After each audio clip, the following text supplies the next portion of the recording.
Good evening, everyone. I think I'm ready. I hope I'm ready. Probably not. But we're going to find out. We're going to find out the fun way. Well, first of all, everything seemed to have crashed as soon as I moved, apparently. And as soon as I went to move away from the desk, the brief 30 seconds, everything that I'd set up was gone. It has gone. So let's see if I can get the music back on, first of all.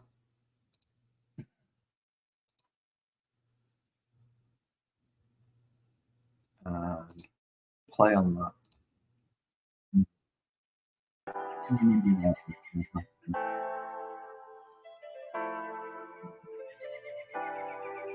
Do that if I remember correct. If I remember correctly, let me know if you can hear the music. If you can't, then you can't. If you can, then awesome, it's working. If you can't, then I'm just going to turn it off because it'll just end up just beating my ears, and that's not necessarily the best thing ever. So tonight, I intend to finish basing. Eventually, what I've got to finish on my Tyranids. So it's going to be the two big Norns and the Neuralics are going to get covered in more, and I was reluctant to do this because of the basing material itself, but I wanted to keep it looking the same. So I actually went out and bought some overpriced tea bags. So I've got my basing material back again. And enough of it, hopefully, to do all of what I've got to do now and everything I intend to get in the future to finish the army off. This should do it all. And I'll never have to buy that overpriced packet of tea bags again. Great. Still cheaper though for buying base ready materials, big bags of flock and doing it that way. You can pay like £10 for a bag of flock sometimes. And you can pay a lot less as well, but it was less than a fiver for the entire box of tea bags. And I've got enough to do everything that I need to. Well, seeing as we're working with PVA first, we'll get the three things we need to do the PVA on and move everything else out of the way because we will be painting the rims on them and we will be painting them brown. So make all your sniggering laughters, get it all done now. We are going to do brown rimming. Yes, we are. So let's just move a lot of the stuff I want to keep the PVA stuff away from. And just as round about the right time, I have my, I would say guest, but they're now technically part of the furniture. They hear that often. So I'd like to welcome up Synscape Studios. Hello. Hello. No, we can't hear your music. You can't hear the music. Okay. No. So if I add it to stage, can you hear it now? Yes. Okay, now how did I get this to work last time? I have no idea. You just did something and it worked. No, I stopped screen. That completely got rid of it. That's not going to work. It was JV. It was JV was in here and he told me how to do something last time. I've completely forgotten how to do. I couldn't help you. I don't know StreamYard very well at all. Share screen. Share that screen. Yeah, share that screen. And then I added it to the screen. And then did I change it back to that one? Can you hear the music now? Yeah, I can hear it now. Yes, that's how we did it. We brought it up onto the screen and got rid of the other screen that actually displays that image. But it keeps the audio. I'm just going to start it and turn it down a little bit in case it's overpowering the voices. It is a little bit overwhelming on your voice, yeah. Yeah, so there we go. Is that better? Yeah, it's kind of in the background now. That's exactly where I want it to be. Right in the back. Don't want it overpowering us. So I had a little bit of a tragedy with this fella earlier today. And I've had to repair his arm. Because of his spindly little arm there decided to snap. Oh, when you said you had a tragedy on him, I thought you meant you painted him. No. I told you I won't commission you. I will not commission you. So I'll never have that tragedy. No, essentially I picked him up and he must have got knocked by something.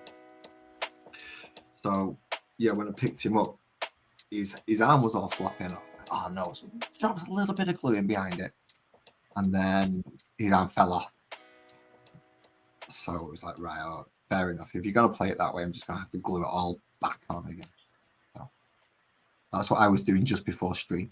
Just gluing his arm back on. Shaking my paint. Annoying because it never creates as good of a contact when you re-glue a broken piece than it does when you're actually building a model. I know. I even tried, when you let the two edges melt a little bit and then just push them together to try and get rid of the seam. No, it might as well have just laughed in my face and called me a pillar. Yeah, I know. It's not easy. It's really annoying fixing broken models. Yeah. Never works right. Nope. Never works right. So hopefully I've got enough glue smeared across all of this. I'm trying to find a spare base so I can use it as a palette. So then when I can put it in this. I did have 2 people when I first started. I now have a total of 0. So hello to all the people watching. It'll change. I know StreamYard's very slow. I might actually have about 7 people watching, but it'll only ever tell me I've got on 1 or 2. And it'll be different from what I'm viewing on my phone to what I'm viewing on my computer. So we got Buzzard at least. Good evening, Buzzard. Good evening. Hello. Thank you for coming to join us. Thank you. I might have someone coming in as well. Ooh. Because I'm painting their model. Oh, right. You told them you're painting their model and you're going to be doing it on a live stream. So, I'll come and watch them. In that case, if they pop in, let me know. I'll let them have a bigger view of what they're going to be guessing. Doing a Wasbomb blaster jet for his orcs. See, that's another one. See, orcs again. Still my biggest beef with 40k orcs. I've just realised what they've done. With this Leviathan thing, with this Leviathan war thing, they've completely wiped out one of my favourite orc characters because that's where he was. That's where his war was going. It was along what are you on about? I don't get you. I'm not right along the western fringes of the galaxy where the Leviathan tendrils coming from. So essentially, he's gone all the way around the galaxy to the west, and he's coming straight in for Terra. Yeah. Right. Okay. Before that, there was a Wa going around that edge, and it was Wa Wazdaka. And that was the one who had a custom bike who basically had a bike that could warp tunnel and would take his Wa with him. And I think the last codex he was in was 5th. And it was just a ridiculously overpowered but fun in the same that, look, he's going to hurt himself, or there's a good chance he's going to kill himself as much as he's going to kill everything else on the board. So don't be too scared of him. But he could kill pretty much anything on the board. On his own, quite happily just running around with an orc's ballistic skill in shooting. That's how ridiculous he was. But now that they've launched Leviathan's just coming straight through that. Leviathan's taken up that entire area of galactic space. That doesn't mean that they've removed it from the law. It just means they're probably fighting a war against... Well, Wazdaka hasn't been in a codex since the 5th edition. He's never been included. He got made Legends before Legends was even a thing. Right. So you've never actually been able to field him even in Legends. There's never been a model for him. It was always just a one on bike with a power claw. That was his model. You just used that and called it the main character. It was back in that type of days. So, yeah, as far as I can tell, they've pretty much wiped out Wazdaka Gutsmet completely. I recognise the name. Because you don't see anything anywhere anymore. I need a piece of paper to put this on. Well, he's not the only one. Commissar Yarrick's had that treatment lately. Yeah, but isn't that just a rumour? Potentially he could be coming back, or he's not. He could be coming back, but so could Wazdaka, I suppose. Yeah, but they've written a law in to say that what they basically teased to say Yarrick's gone, Yarrick's gone, Yarrick's gone. They've never mentioned what his tackle was. They've not even said he's alive or dead. They've not even mentioned Maybe. it. Nobody's even questioning They it. might have mentioned him in a White Dwarf or something. That's usually where you find those obscure stories at. Ah, right. Yeah, I don't like paying for the catalogue essentially, which is what I classify White Dwarf as now. It's a glorified Aslak for Games Workshop. Yeah, it's not as good as it used to be. I mean, I remember when it came out like once a week, and it was actually really good. Well, you'd get comics, and you'd get stories, and you'd get written in letters from other gamers asking about stuff, and asking the developers about stuff, and asking the creators about stuff. Now you get a battle report for each system, essentially. This is how we've painted this colours, and look at all the pretty models we sell. You do get new rules now as well. They have started putting new detachments, new characters, and stuff like that in it recently. I'm pretty sure recently there was a Codex supplement for a Space Marine chapter. I've got one from one of the old ones upstairs, which was they're not officially Grey Knight successors, but they kind of are. I don't know what they're called, the red ones. The Corsairs? It might be. They're a loyalist chapter, I know that much. Yeah. So it might be Corsairs. I can't remember. But yeah, I can't remember either. I know what you're on about though. I do recognise. I've got the rules for those in a White Dwarf upstairs. It just happens to be the White Dwarf that I got a crap load of games with. But yeah, it was a White Dwarf that I bought. But I don't buy that magazine unless there's something worthwhile in it. And there very, very rarely is. Which is a shame. Seeing as how much I would love to do a comp for it for like a year subscription, but I don't think very many people would buy into it. No, I don't. To be quite honest, neither do I. I think most people just go, it's White Dwarf. I'll just. Because I did a Warhammer Plus subscription for a year. It's only £50 for a Warhammer Plus subscription, and I lost a tenner on it. So it wasn't, So there you go. It's like nobody really wants that content out of them, not because they can't provide that type of content to a degree. It's just that they don't. They could do it to such a higher degree than what they actually do. Well, some of the stuff on Warhammer Plus is really good. And some of the animations look fantastic. But yeah, that Pariah Nexus one, I've watched a few episodes of it. It's good.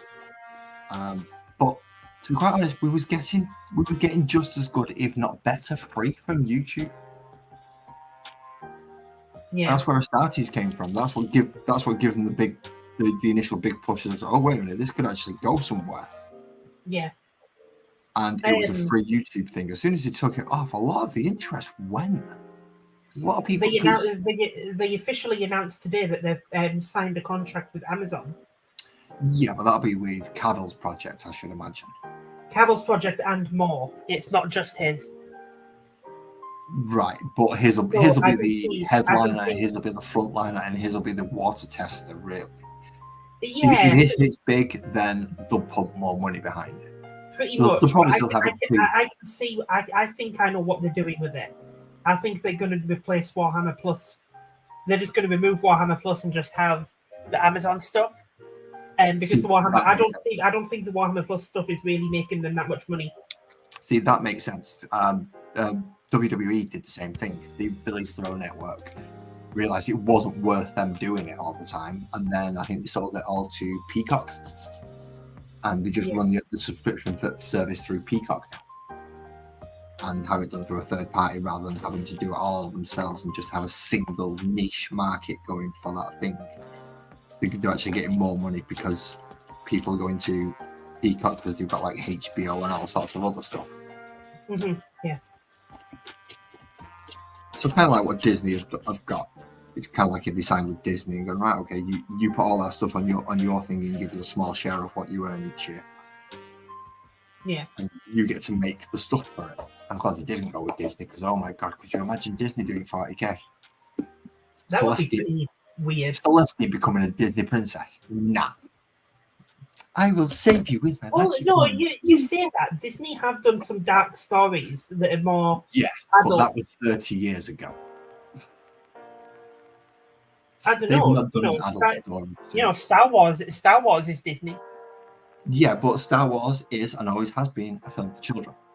And for all those adults who sit there and go, no, it's not, no, it's not, no, it's not. Look, I'm an adult. It's not. I get what you mean. I get what you mean, but it's not. Kids. It's not Disney princess. It's not like Peter Pan or anything, is it? It's a bit more darker than Peter Pan's dark. Actually, a lot darker than the current Disney stuff that they're pumping out. Peter Pan actually had the threat of death for a child. Yeah. They had Disney do some dark stuff. I think I agree with you. Disney wouldn't be a good fit for 40k. No, Disney's probably the worst fit they could. I'm glad they've gone with Amazon at least. But let's go with that. Definitely they can do anything they want now with Amazon. And I am glad that they put Cavill. If it is going to be the first thing out, I'm glad that he's in charge of it. Because if he's I don't know the guy personally, so I'm not going to speak to like I know the guy personally. But as an artist, he seems to always want to stay true to his work. And he's a huge 40k fan, and he has been for a very long time.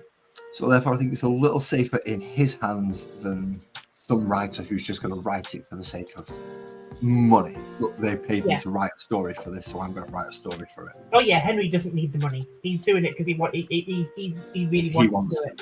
Yeah, he wants to see the 40k universe up on the screen where it could flourish. Yeah, if done right. Imagine having a game with Henry Cavill. That would be so cool. That would be the same as having a game with everyone else. He's a person. He's a human. Why would be any different? Yeah, but the only difference would be I know what he's taking. It's slightly different than playing a random person that you don't know. No, it's the same as playing a random person I still don't know him. I'm still not going to be able to sit there and have a conversation and know what. If I beat him in a game, I can officially say I beat Superman. There is that. But then again, you could beat a few people and make that claim. Whoever voices him for the animated series, whoever voices him for the animated movies. Whoever played him for that Superman Returns, the one in between, for just £5, just before Cavill. Which you've got an advert playing in the background, and it's crap! No, don't tell me I've got an advert playing in the background. Shush, you dirty advert! You dirty advert! Not because it's an advert, just because I couldn't hear what you were saying. No, it was a dirty advert. You was correct to tell me so. Yeah, the Superman Returns. You know the one in before Cavill took over. Who was the actor who played him then? I have no idea.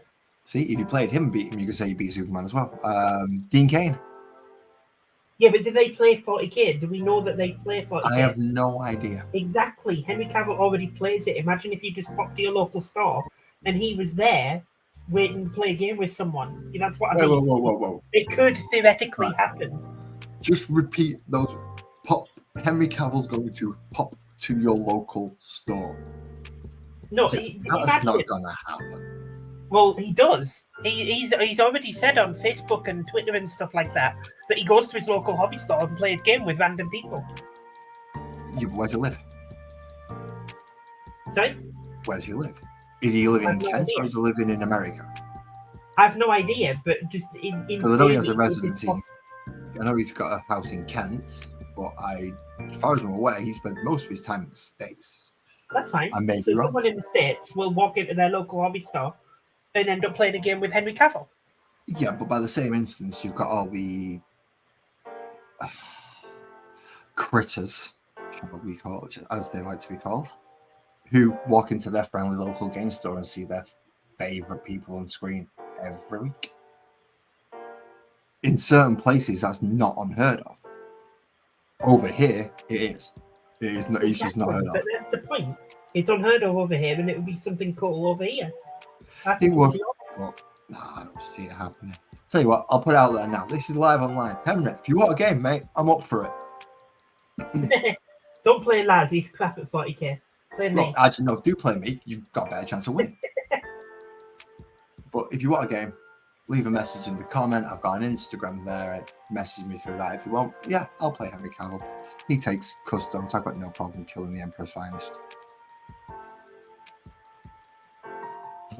Like it's ever going to reach his ears. Ever. Yeah, you never know. I might try it. I might send him a message and say, "Oh, do you want a game of 40k next time you're in the UK?" And he's just going to block you straight away. Go, God's sake, it's not another one. Probably. But You can imagine how many of those he gets.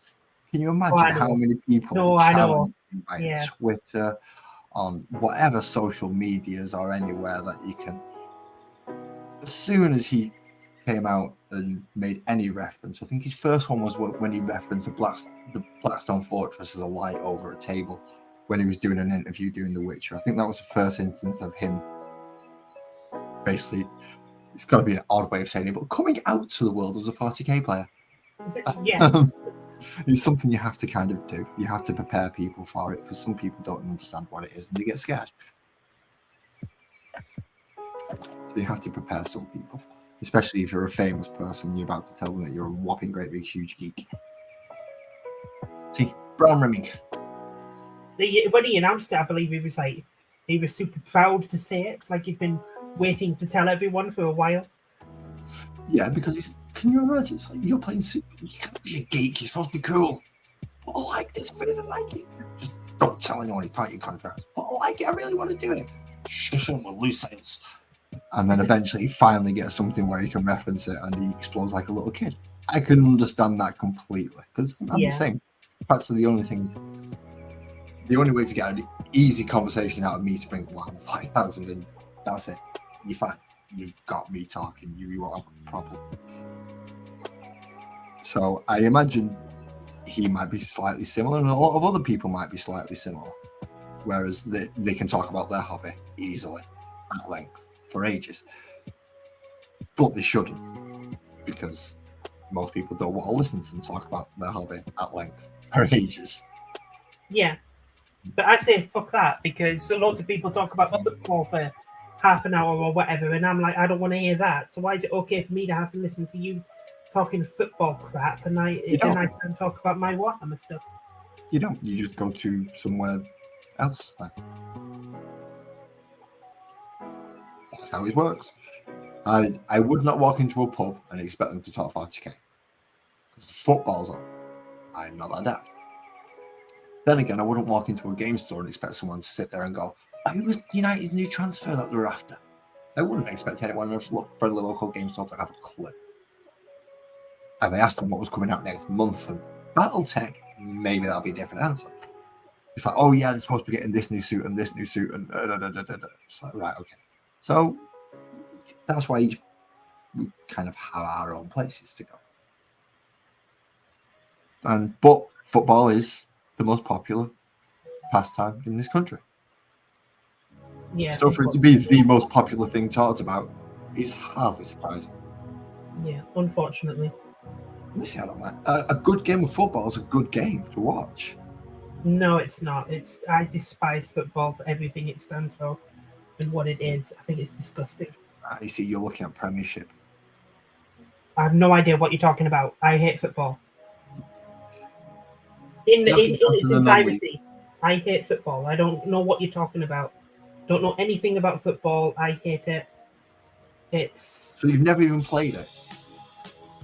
I was forced to at school. Yeah. Good evening. Graham, if you want to click that link at the top, mate, and come up and join the conversation, feel free.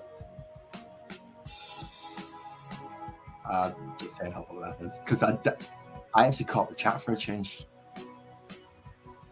But yeah, have you never played football? I was forced to at school once, a few times, and I despised it. I hated it.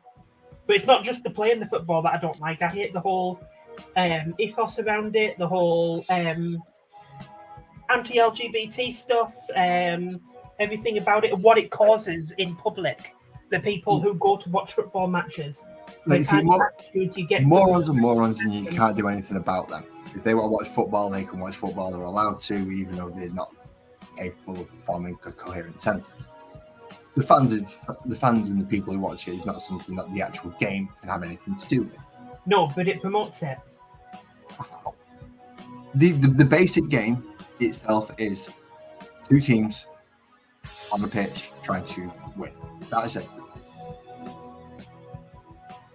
No worries, Graham. No worries. When you said there was anti-LGBT, I don't think that don't think that it's not something that's going. It's like it's not something that should be part of the game.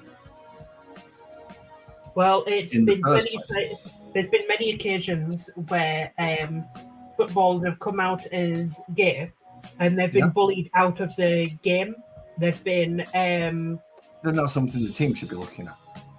That's not the sports. That's not the sport's fault. The sport doesn't use it. It happens so many times, and there's a lot of things that the football people, the official people, whatever they're called, have done in the past. That is, well, to be honest, quite disgusting on that front. But that's not the only reason I hate it. I also hate it because it's an extremely boring thing to watch. Like I said, the attitude of people when they get drunk and they decide to fight each other because one person kicked the ball more than another. I think it's disgusting. But yeah, it doesn't matter. There's no point in talking about it. You won't convince me, and I don't really want to talk about football, to be honest. Fair enough. To finish this list off, I still need all the bloody starter set. Another starter set. If you notice, I'm actually missing 20 Termagants on my desk and another Psychophage compared to what I took against you. And an entire Hive Tyrant compared to what I actually took against you. What I took against you was my planned how to finish this army. Yeah. Which I'm running a little bit of short of models on. It wasn't a bad list. I think it could be improved on, but it wasn't a bad list. It was I don't want this. I want it to be able to not necessarily compete, but hold up. Yeah. But I don't want it to be. I didn't want a meta list. Of all things, I did not want a meta list. Yeah. So, because I wanted it to be one that I could take back and play in a different edition and go, well, that's that instead now. Because they didn't have Psychophage back in 7. So my Psychophage would have to be something else. So I'll probably field it as a card effect with ranged weapons as opposed to melee weapons. Same with my Neurotyrants. Not Neurotyrants, the Norns. They'll end up becoming Hive Tyrants or something equivalent-ish in size if it's close. I've got to get a Hive Tyrant and compare them yet to find out. Fingers crossed, the Hive Tyrant's not too much smaller than a non-emissary. Knowing my luck, he's probably got like a third of the bloody size, and he's only going to come up to about the dwarf by the bloody thing. I'm going to scream the kill. And I've not a chance in hell of being able to go, yeah, that's something like that. So, like I say, it wasn't a bad list, but I did take a tournament list. Yes. So. Yeah, that was very blatantly obvious by the time we got into it. It's like, wait a minute, you're playing a tournament list. I'm losing. I mean, it wasn't intentionally a tournament list. It was genuinely just a list I made after I found out the rules for the Firestorm Assault Force. And then I built the army around it. I just designed something that I thought was very thematically strong. It was genuinely, mostly thematic that I built that list around. and it just turns out to be that it's an extremely strong way to build a Salamander's list. It was a very effective Salamander's list. Flamers, Melters, and Terminators, yeah. Yeah, I mean, it fits I perfectly. had transports to get them there. Yeah, that's what the detachment is designed around. The 3 of the stratagems are transport related. Then you've got the flamers and melter gun ones, and then lots of short range firepower weapons. So yeah, that's all I did. I didn't intend it being a meta, but after I played a few times, I thought, "Oh, this is a good strong list. I should take this to a tournament." Yeah, that's because it's a meta list. Yeah, and I am going to a tournament in January, I think. It's like a 2-day tournament in Glasgow. See, the problem is you wouldn't have been able to have built a Space Marine list in the way that I built the Tyranid list because of the sheer quantity of Space Marines you have. What do you mean? You'll be the same. I could only take what I had for Tyranids, or what I was going to intend to get for Tyranids. So you wasn't. I don't know what you're saying. I don't understand. You wouldn't have seen Gene Stealers. You wouldn't have seen Harmagons or the other guards that you don't get in the starter box. You wouldn't have seen ranged Carnifexes.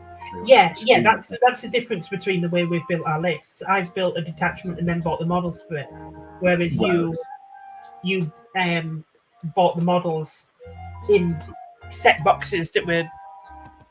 Well, I ended up with half an army and thought, go on, I'll keep it. Yeah, and that's obviously not the right way to build a meta list. You know, it's not. No, it's not the right way to build a list that's ever going to be able to go into a tournament. But it's a perfectly legitimate way to build a force if you want to. Yeah, absolutely, because it's cheaper, it's easier to get hold of, certainly. However, I mean, this is the first time I've built an army list and then bought the models for it. This is the first time I've ever done that. See, I've never ever done that. I've never built an army list and gone, I need that model for it, and that model for it, and that model for it. I've always gone, what models do I have? Right, okay, let's now try and put them into a list. Is that down to cost and stuff like that? Financial reasons and stuff? Yeah, that's always been my reason. And the fact that, well, what's the point in making a list of stuff you haven't got? Well, it's like you've got it, use it. Otherwise, it's going to waste. For me, it was more of I've always wanted to buy an army list, to build an army from an army list, because it's like when I field an army on the table, I like to have something very thematic and exactly how I wanted it, instead of being like just using what I have, because like I said, it's never very good list. And I know a lot of people who play very strong lists, so that also influenced me as well. But yeah, I love the idea of being able to build an army list of something that I'm excited to get the models for and play and use, and then build from there.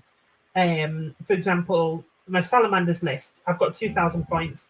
I've got a plan for 3,000 points, like 1,000 point expansion, which includes buying a 3D printed dragon and using that as a proxy for a Knight Cerastus with a flamer.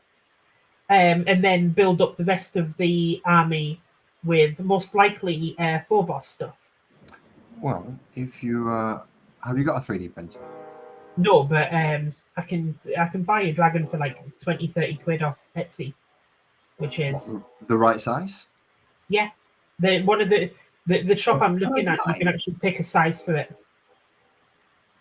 Yeah, a lot of them do that, but I've noticed that as soon as you pick the bigger sizes, the price goes up. I think it was like £50. £50 for the size dragon that I want. You said 20 quid.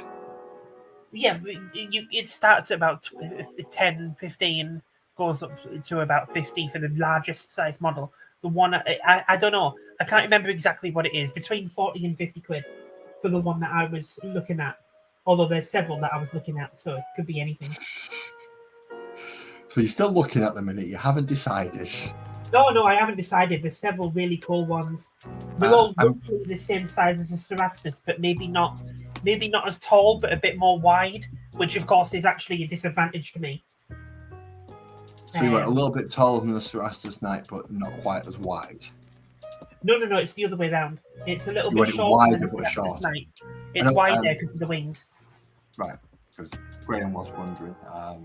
He has done a few 3D printed terrain pieces that as far as I'm aware. He also made some nice purity seals as well.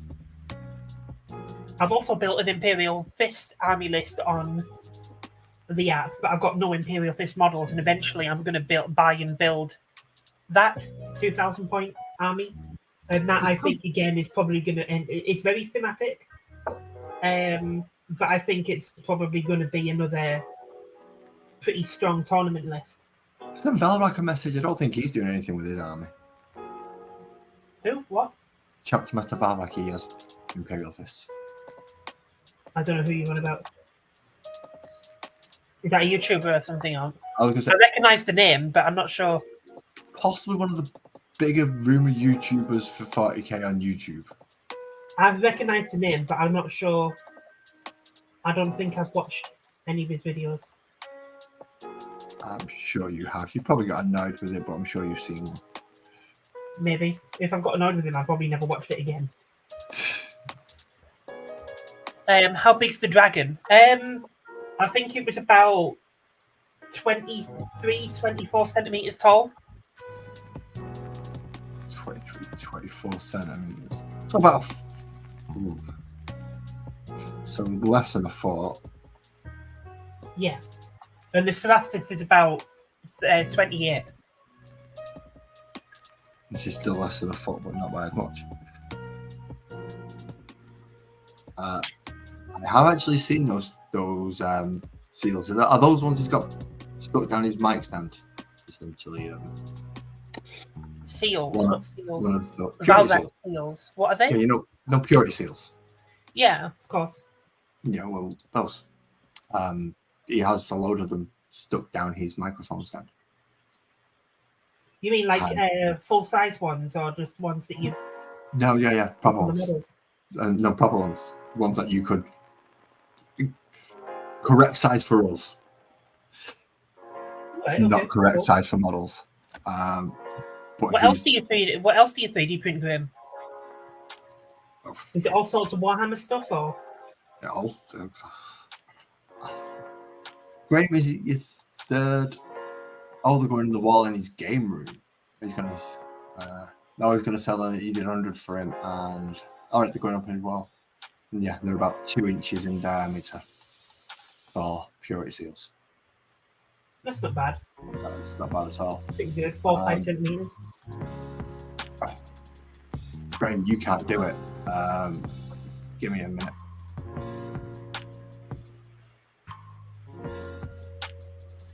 Oh, no. No. Stop doing that.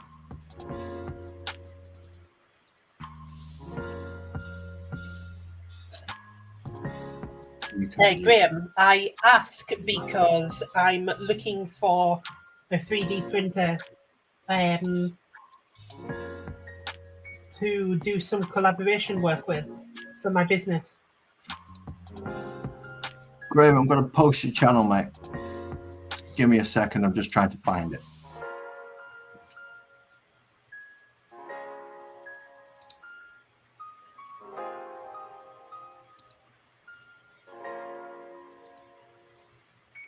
Copy channel ID. There we go.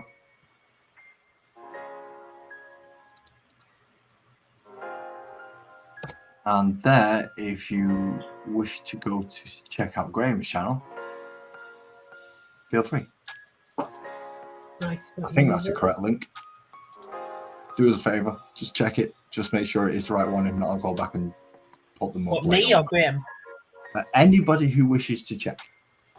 It's not coming up as an actual link on my screen. You're looking at it through StreamYard, it won't. You've got to click it through YouTube. Well, I'm sure Graham will tell me if it's right or not. It's his channel, so. Do me a favour, Graham. If you could check that's the correct link to your channel. If not, I'll go back and see if I can just copy the other one and put that one. In fact, I'm just going to go copy the other one anyway. I'll just make it so much easier, won't it? It's Gumph. Right, okay, fair enough. It's Gumph. Let's try that one. That one should work better, I hope. There you go. That looks like a link. That one does look like a link. I clicked on YouTube. I clicked for it to share channel. And it gives me that, whatever that thing is. I don't even know if it's a code or what. No idea. It looks like the back end of a weird link. Yeah, and that's what it gives me to paste in. So, all right, okay, I'll paste that in. That's not very helpful, Biscuit. No, get off the laptop. And, well, as soon as Graham told me that was just complete gumph, then it was like, right, okay, let's go back in and just go to the top of the screen. Right, click copy. Right, click paste. And it worked. Your cubicle confession. Ah, goddamn dirty adverts. Go away. Mute. I don't care. Go away. I don't care what you're saying. Shut up. You're going to make me watch it for 20 seconds. Just so I have to sit on this screen.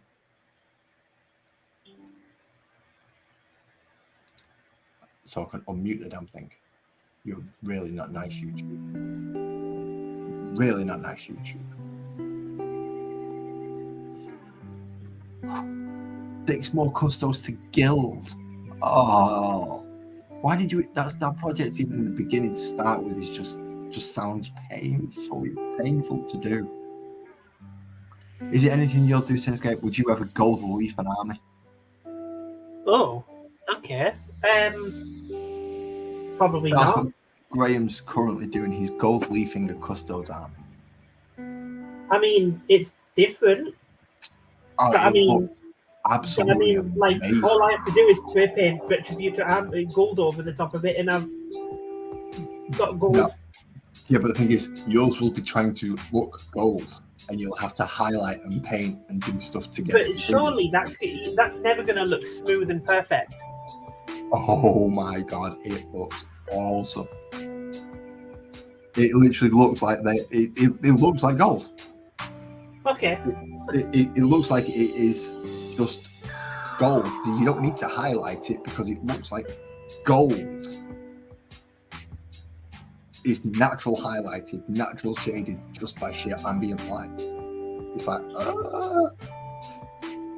yeah, but it is all gold leafed. So it's like, yeah, it's a lot of chemicals and a lot of precision and time that you've got to do. Don't be wrong. Yes, if I was to do it, it would not look that smooth. It would all crinkle and crumple it. All right. Graham, however, has managed to get it. Yeah, really nice. Don't know how. You must have the patience of a saint and the hand of a surgeon. Well, you should try doing what I'm doing right now. I'm painting a wash round every single rivet on an orc vehicle. Yeah, you've seen the condition of my stump. I ain't doing that. My stump is still majority grey. Not that I've not undercoated it, but I've just gone back over it with paint.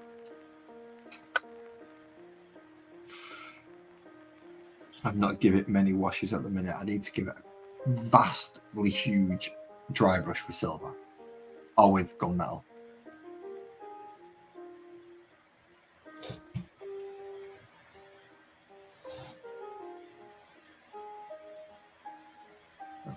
Okay, let's read this so it's easier for me, but first of all, read.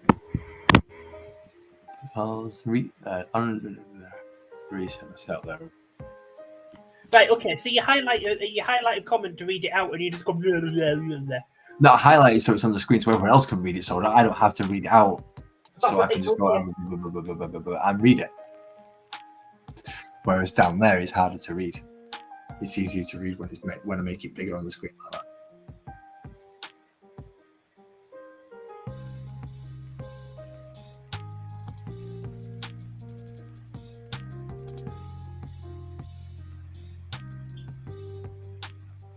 So it's got 2 months on and off.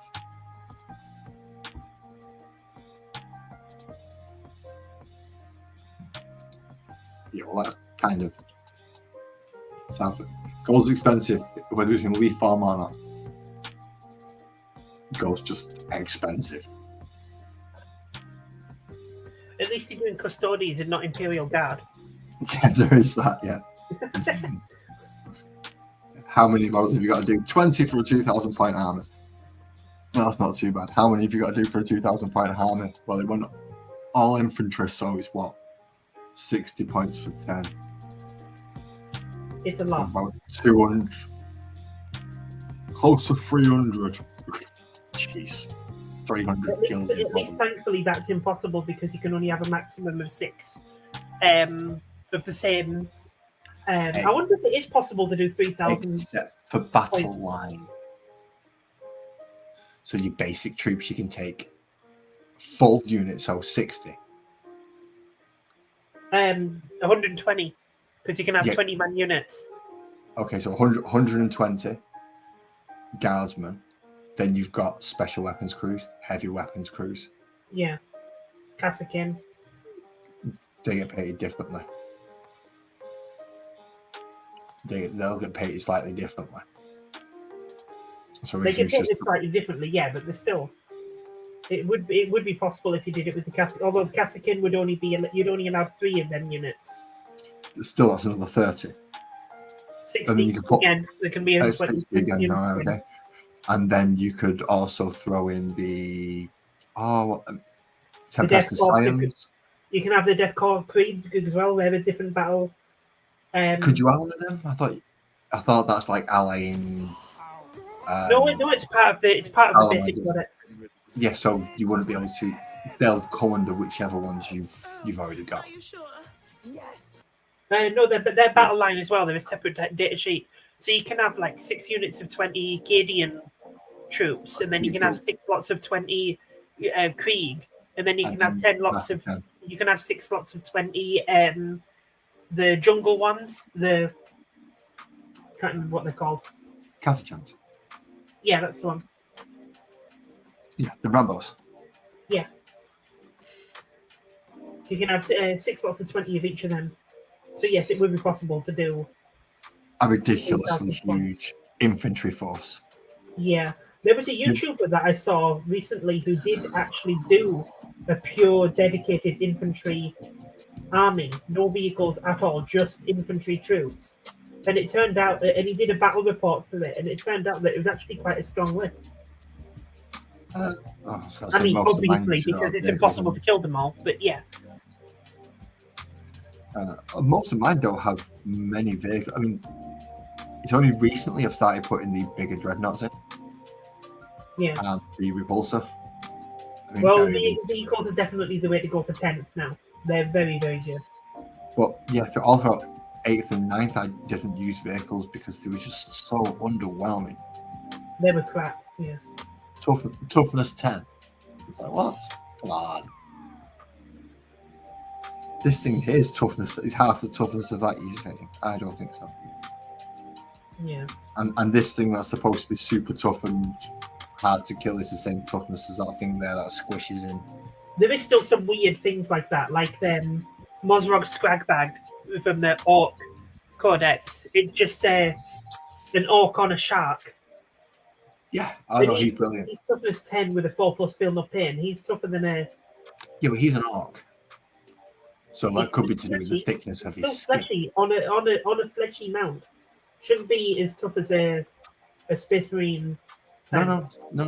Don't forget they are the same species. What he's riding and what he is are the same. They all grow from the same fungus. Yes, I know, but the toughness 10 is a bit ridiculous. Not for a particularly tough war boss. Don't forget what orcs at one time used to be able to rival, if not outpower, the Primarchs. And that was a basic orc. So to have one that's toughness 10, it's not impossible, especially since he's riding something that's big and battle built. It's not impossible. I mean, come on, Centurion Devastators and Terminators like toughness 5s and 6s and things. So Centurions aren't that tough. Centurions aren't they? No, they're not really. I mean, yeah, they've got toughness 7. Yeah, they got But toughness 7. Yeah, Centurion squads have toughness 7 and 4 wounds, but that's all they have really. They don't have any influence, they don't have feel no pain, they don't have anything like that. Just a Triple, they're basic not characters. Sorry? They're not characters. You can take 3 units of them. You can only take 1 Mars, whatever he's called, one of the big white, whatever it is, because he's a named character. And then there's another basic. Yeah, but he's not as tough. He's not as tough. He's still toughness 10, but he doesn't have he doesn't have that ridiculous feel of pain and all that stuff. So he's you can only take 1 of him in your entire army. Yeah. And he's pretty much going to be your war boss, and you're going to be spending loads of points to get him in there. It's not actually that expensive. 200 plus, I'm guessing? No, I don't think he's anywhere near that much. I can't remember offhand, but he's definitely not that much. I was looking for my phone, it's there. I was going to say, I'll have a quick look on the app, but can't. It's currently filming me. I can check in a second. Because I'm curious, actually, because I played several games against someone who uses him. So I'll just have a look at the army list that he sent on Discord. I don't think he's anywhere near 220 points, whatever it was he said. I said 200 plus. Yeah, no, I don't think he's in the 200s. Then he's undercosted for what he does, which will make him almost auto include. If you're he is pretty much an auto include for orcs at the moment. He is okay, so he's 195. So it's a bit more than I thought he was, so that's not too bad. 195 for him. See, I still say that's a little bit undercosted. I'll put him at 225. I'd make him push that 200 point barrier just so he's not able to be squeezed in as an extra too easily. Yeah, I would agree there. And keep all his rules the same. Make him that beast that he is. But if you want to pay for that beast, then you gotta pay the points. Yeah. I'll move you out of the way as well. No fighting, you two, all right?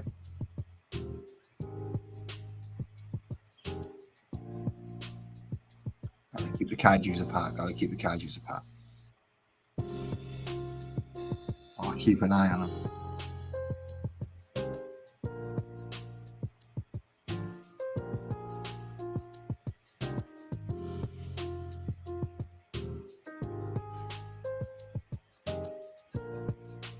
Why does this remind me of some Final Fantasy music?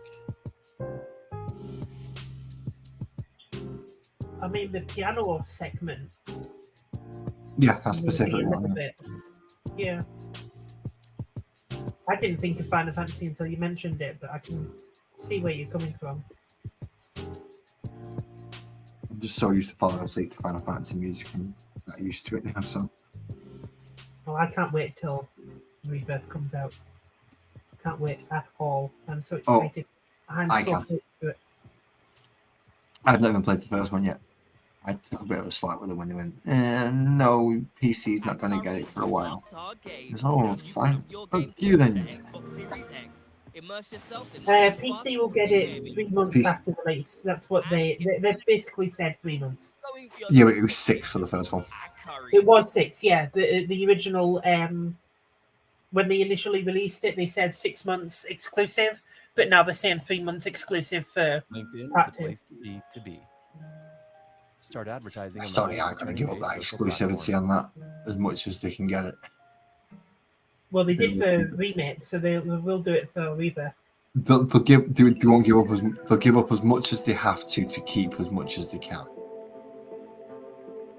Fine, we can't, because since I think it was 13, pretty much every Final Fantasy has been released on both major consoles. Or if it's a PC exclusive for being an online game. No, I don't. 16 wasn't on Xbox. I don't think. 15's not? not on. Or maybe. No, 15's not on Xbox. 14 Online only. is online only, but it's not on Xbox. So no, there's No, been but, no Xbox for like Final 14 Fantasy is is not never on on Xbox. PS3 either, is it? Sorry. Is 14 on PS3 or PS? Can you get the Final Fantasy 14 on PlayStation? Final Fantasy 14 is PlayStation. Right. Okay. So PlayStation and PC. 13 was available on the Xbox. Really? Yeah. Didn't know that. But then it was a crap game anyway. That was the only one of the few Final Fantasy games that I really did not like at all. You see, one of the better games I don't like anymore. I can't play anymore. I can't go back up and play it. I never will be able to ever again. And that's 10. Why? 10 is one of the best ones. Yeah. If 10 achievements would have been 10 around Part when 2 I was was doing, one of the worst ones, but 10 Part 1 is an excellent game. if achievements would have been around when I did my playthrough of 10, I would have had a platinum. Okay. Do you realise how hard it would be to get that platinum? Yes, because I've done it. Right, I'm never sitting through that again if I have to see another lightning bolt, stupid bloody butterfly ring. That's what made it a great game, and just because you didn't get achievements back then doesn't make it. No, it wasn't that I didn't get achievements because I got everything. I completed it 100%. Yeah, me too. And I'm never doing that again because there are some things on it that was just too ridiculous. They were. They took the fun out of it. It got that bad. Well, they didn't take the fun out of it. They just added a new feature. No, that took the fun out of it. Oh, right. Well, Having I to get do what all you that. mean. I get what you mean. That lightning bolt thing was super annoying, but I managed to do it without looking at the computer. Yeah, you can do it off the timing. You can do it off sound, and that's pretty much how you've got to do it. No. You can do it and watch TV and on the same screen. You can actually not even touch the controller. And how do you do that then? Oh wait, no. You still have to hit the jump button. Yeah. But you can. There's a very specific point on the map which you can stand at, and you can use elastic bands to hold the controller in a certain way. So all you had to do was focus on hitting the X button. Sorry, I'm thinking of. So you're taking advantage of all the people like me who played through it the hard way to find the glitches. It's not a glitch, but it's more of a little bit of it's more of an exploit, yeah. But I did do it the first time I did it. I did do it properly. But the second and third time I played through Final Fantasy X and completed it, I did it that way. Only time I did it the proper way. Yeah, it's super annoying, especially when you get like 190 or something like that and you fuck it up. Yeah, but you've not actually got a real idea of how many you've done yet. You've got to keep a mental track of it. Yeah, you couldn't really count it. What I ended up doing was counting 10, pausing it, and then writing 10 on a piece of paper, going back, doing 10, write 10 on a piece of paper, just so I knew exactly how many I'd done. But it's so difficult. What? Sit there, mentally, keep track. 1, 2, 3, 4, 5, all the way to 200. And what made it even harder was if you went back to the shop to claim your reward and you hadn't made 200, it would reset. Yep. Oh my god, it was so excruciating. But I still enjoyed it. Nope. Hunting for all those sigils and all those crests killed. The sigils weren't too bad. They were in fairly obvious places. Yeah, those weren't too bad, but you needed the crests as well. Otherwise, the sigils were useless. Yeah, of course. Some of them were difficult to get hold of because they were very obscure, but I still found them fun hunting them down. All right, let's go and where was it? Right, you say Final Fantasy 1. Do you mean the Japanese or the American? Yeah, there's a very big difference. The original Final Fantasy, Two different games. or the one that was released out to the rest of the world. Yep, two different games entirely. And remember, it wasn't called Final Fantasy 1. It was just called Final Fantasy. I can't. It wasn't. It was called something else in Japanese, and I can't remember what it was called. And Final Fantasy that we got as Final Fantasy was Final Fantasy 3. Mr. Buble, we've got a new product. Mr. Buble, you can go and shove something directly up your rectum for interrupting my music. Making me sit through a 20-second advert. I can't skip, you arrogant piece of shit. So yeah, my first Final Fantasy was 7, and basically my childhood game. Absolutely fell in love with it, and well, it was my first introduction to 3D isometric graphics in a JRPG. Well, I think it was pretty much everyone's at the time, because it was the first game to ever do that. But I'd played JRPGs before, so I was already a fan. Yeah, so you played the stuff that came out after that, yeah. No, I played stuff that came out before that. I'm talking like Golden Axe Warrior. I played the original Zelda and Secret of Mana, stuff that was out on the SNES. Yeah. I was playing some of those, so I was already an established fan of the JRPG genre by that point.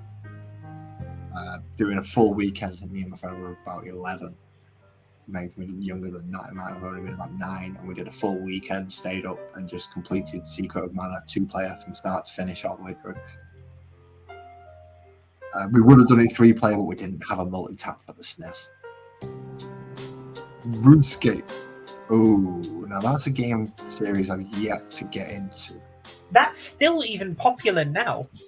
Yeah, I know. Same with Ultima. I mean, even Ultima 4's still got a server running. So what? Ultima 4's got a server? I keep meaning to go into RuneScape and trying it out. I think I tried it like a couple of decades ago, and that was it. See, RuneScape's, if I remember rightly, correct me if I'm wrong, please do. RuneScape is an online one, isn't it? It's online one, yeah. And it's barely changed at all. I mean, graphic-wise, it still looks like something from the 90s, but it's been perfected in the mechanic sense, like, over the decades, and apparently it's now, like, pretty much a perfect game. I still play Dawn of War, not because of its graphics, because it's an awesome game to play. Never got into it. I preferred the original kind of games, like Command and Conquer. I thought they were a little bit more... I just found them a bit more fun. I don't well, it's after me, but the one thing that stops me with stuff like RuneScape is really you need party players. You really, if it's an online game, you want to be playing with people.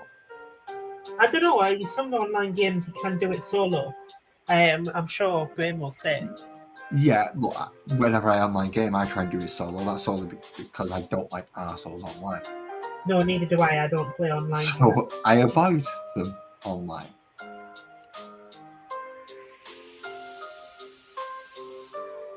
That's why, even though I love the Elder Scrolls, I can't get into the Elder Scrolls online. Because I just can't play it online with other people there. It's not... See, the majority of people are alright. It's just... Yeah, the majority of people are, but I just don't like the fact that people, like hundreds of people are running around on your screen while I'm trying to just play the game and enjoy the story, you know? It just kind of breaks the... immersion. Yeah, exactly. You see, I didn't find it too bad when me and my friend played through the Old Republic, the Star Wars online one. Oh yeah, that's a good game. We played through that, the Sith side and the Jedi side. So I think I chose the dual-wielding Sith, and I was the essentially caster for the Jedi. And we basically swapped roles for each playthrough. So he was a caster for the Sith, and he was the choppy for the Jedi. And we played through Knights of both. the Old Republic is a game I would love to see a remake for. Knights of the Old Republic, they're doing one. Or at least doing a re-render of it. But the Old Republic, we were playing through it together, even with all the other people running around, because we were too busy focused on what we were talking and communicating with each other. We kind of blocked all that out and concentrated on the bits that we had to do. If you're doing a single player, you can't. You notice all the people running around. It's just you, and you're running around on your own. So I wouldn't mind giving them a go. Yeah, RuneScapes do seem like very popular games. I wouldn't mind giving them a go, but again, if I was to give it a go, I'd be like, right, figure out the mechanics. Okay, I want to start as this, I want to play as this, I want to play as this. So I'll get to a point where I'm playing through it on my own and I'll get bored. It's like, well, I really need a party up here. If I'm playing DPS, I need a healer and a tank. And that's kind of what stopped me playing the last online game that I played which was Guild Wars. And if you remember that, you'll know how long Guild Wars was. How old Guild Wars was. Well, I was there day one on Guild Wars. I remember coming out and it going, no subscription fee, buy the game and then play. And I thought, well, that's the one for me. Perfect. And I ended up having to go through the first mission about 6 times and eventually ended up finding a couple of party members that stayed with me because I started out as a caster. And the first mission, by the time I was doing it, I could do it on my own. I could just, on my own, didn't bother. So I'll run noobs through it. Like, you try to do that mission, right, come with me. I'll join my party, I'll take you through it. And eventually I managed to find, as I said, a few people who stayed with me and we carried on for the next mission and the next mission and the next mission and the next mission. But apart from those few people, and if they were online, it was just me on my own again. And I couldn't do the missions on my own because I needed a team. And the NPCs they provide for you to take with you weren't up to stuff. And nobody else was willing to just give somebody a chance and join the party just to do a mission. It's just like, so like, you're not part of our guild, you're not part of our party, go away. I only want to get through this mission, you've got a spare slot, you need my time. Can I join you? No. And that was the end of my online game. Yeah, I never got into online gaming either. I just don't like it. I much prefer solo play on a game with a good storyline. Yes, I do like a good storyline. Like Final Fantasy, Last of Us, Mass Effect, Alan Wake. Right now, I'm going through that. That's a fucking brilliant game. Now, you see, I've seen a couple of playthroughs of the Alan Wake games, and Alan would annoy me because Alan doesn't run properly. Well, he doesn't run at superhuman speeds like other games. Is that what you mean? No. It's just at times when you should be running, he's kind of lightly ambling along. He is a little bit, yeah. You should be legging it, mate. I should be hearing your breath rasping great through your lungs as you're pushing as hard as you can. But no, it's just kind of moseying along down the field with this big thing chasing down. What? You'll do me head in. I mean, that's true in Alan Wake 2 as well. He's a little bit slow when you're running. I may have to give this a try, If I do, though, I'll be messaging you my username. You can come in and tell me what the hell I'm supposed to be doing.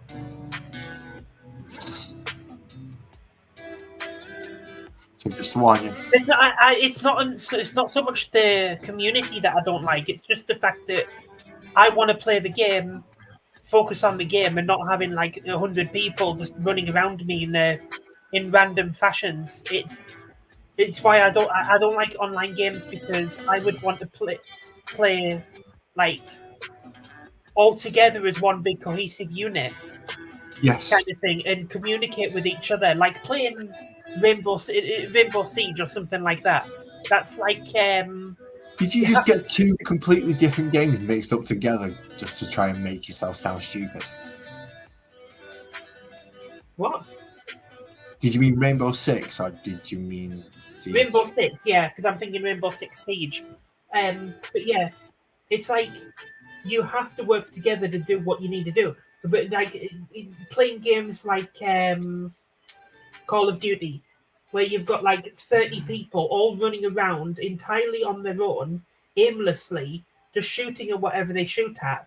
It's pointless. It makes no sense whatsoever. Illogical, and it just ruins the immersion of being a like a game where you hunting enemies and killing them. It would make more sense if all of your team members were using tactics and moving together, working as a team and stuff. I would love that, but not as everyone running around aimlessly on their own. And that's why I don't like online gaming. I've just got a big question to ask for one of the newer members of the chat. Make one for me, Joey, would you, mate? That's all I can hear is an advert behind your voice, by the way. Ah, for God's sake, that's stupid. Go away, you stupid blithering. I'm not buying your shit. I'm not interested in your shit. Take your shit and shove it. Don't like adverts.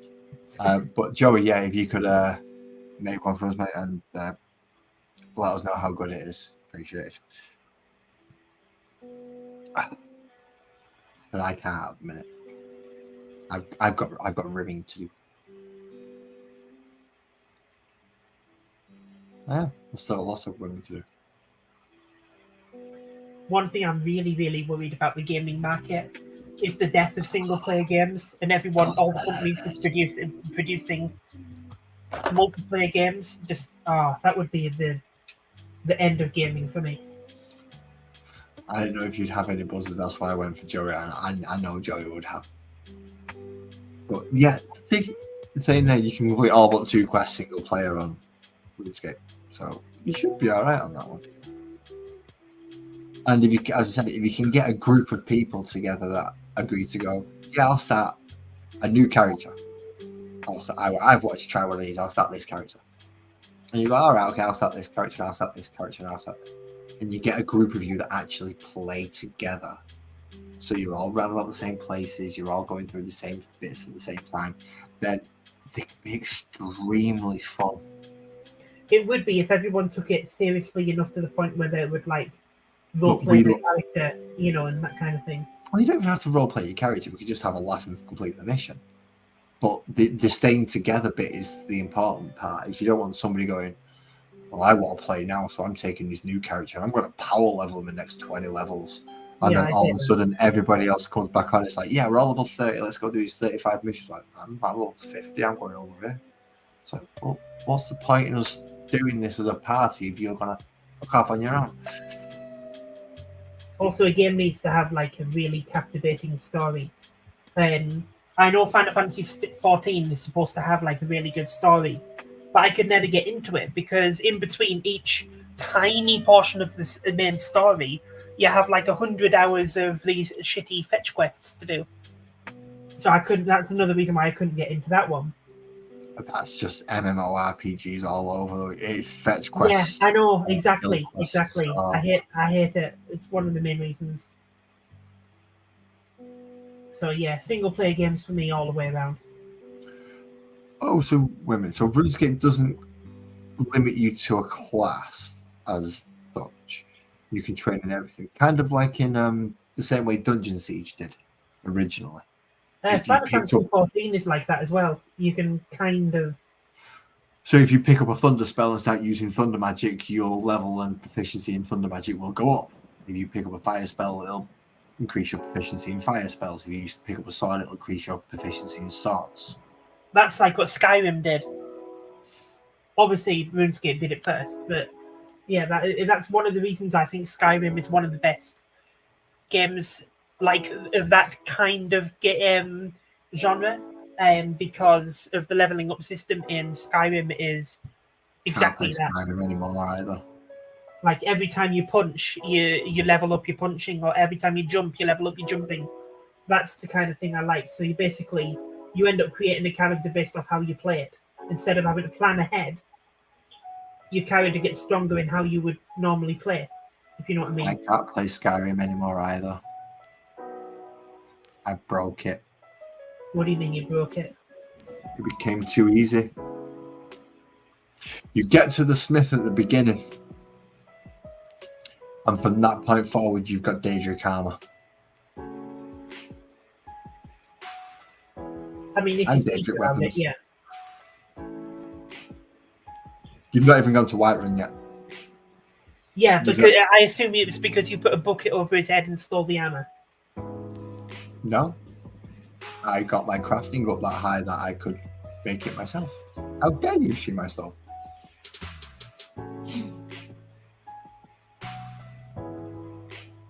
Well, I got my level of crafting up sufficient enough to make Daedric armor. I went out and I located Daedra hearts. And then I made it. well, Because I that's can't what- get all the dragon bone until you go through Whiterun. but you still have to find the materials and stuff, so you couldn't have just got all that before leaving that small village. Oh no, I left this village, just didn't go to Whiterun. I got my leveling up there while I was getting there, but I had to go get ingredients. You realise that you could have just put a bucket over the top of his head and stole the best armor in there.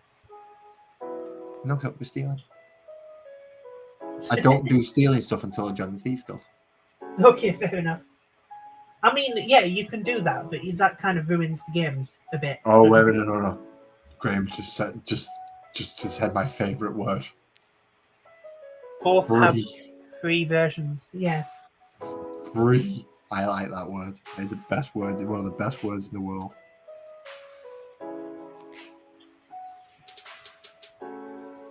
Free is fantastic. So free versions, I'm all for.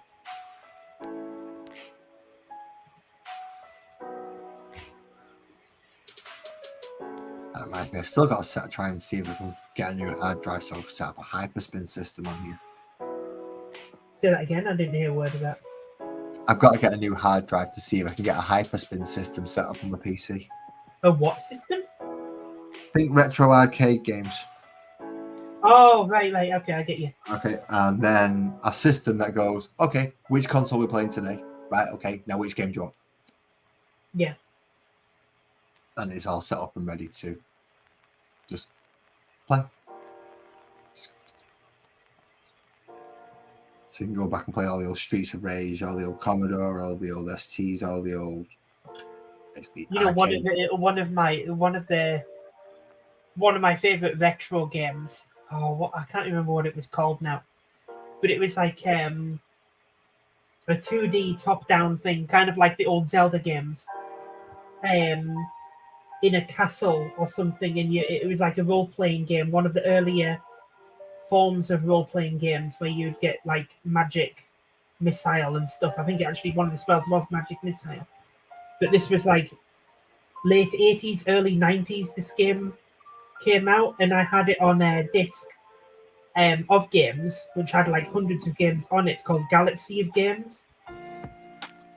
I believe you can actually get Galaxy. There's actually a website you can go to, Galaxy of Games, and play all of the games on the disc. Right. I absolutely loved that game, and I can't remember what the hell it was called. Was it just top down, or was it kind of a pseudo isometric? It was just top down, northeast, left, up, down, left, right movements. Right, so it's not Legend then. No, it wasn't Legend. It was something Castle or Castle something. Can't remember what it was called. When you fired magic missile or whatever, you used a mouse, and you would see the bolt go across the screen in a straight line from where your character is and where you clicked. It was actually quite clever at the time, you know. Obviously, because Legend had probably one of the best magic systems I've ever come across. I've never used it properly because it's like ridiculously simple and complex. And so you have, I think, 12 runes, and each rune will do something. And depending on the order and combination you put these runes in, depends on how the effects are. So if you were to go heal, surround, forward, explode, forward, explode, forward, explode, you'll heal on the square that you're stood on, and then from around you, it would fire projectiles out just in every direction. If you was to go forward surround explode, it would then shoot out, surround itself, explode. If you go forward, surround, explode, forward, surround, explode, forward, surround, explode, it will literally just go across the entire map. And you can change explode for levitate, explode for teleport, explode for heal. And you could go heal, surround, explode, forward, heal. Surround, heal. Take out enemies around you, heal yourself, and heal your party members that stuff it too far away with one spell. Just depending on how you load the room. I think that's one of those things I'd have to experience to understand why it's so good, because it doesn't sound that fantastic to me. It sounds a bit messy and not very cohesive, you know. Oh, it's so simple. It is so simple. I was just giving you the basic. What do I set up? Well, my heal is going to do that as soon as he enters the room. And just. But why is the heal exploding? No, it's healing on the spell. Heal is happening on the spot where you're stood. Yeah. And then from there, the spell is expanding around, surrounding you, causing an explosion around you, damaging anything that stood around you. Why would a healing spell cause an explosion? It's just stupid questions. No, that's kind of questions I have when I play a game. You're stacking spells, essentially. So every rune is a spell, but you can combine. Fair trade cookie dough chunks. Okay. It's hard to keep a lid on. Not sure about it. Doesn't sound. You can go, well, I've got 99 heal runes. I'm just going to use heal. I've got an explode rune. I'm just going to use explode, but it'll only explode in the square in front of you. You're going to have to add forward to it to make it into a missile.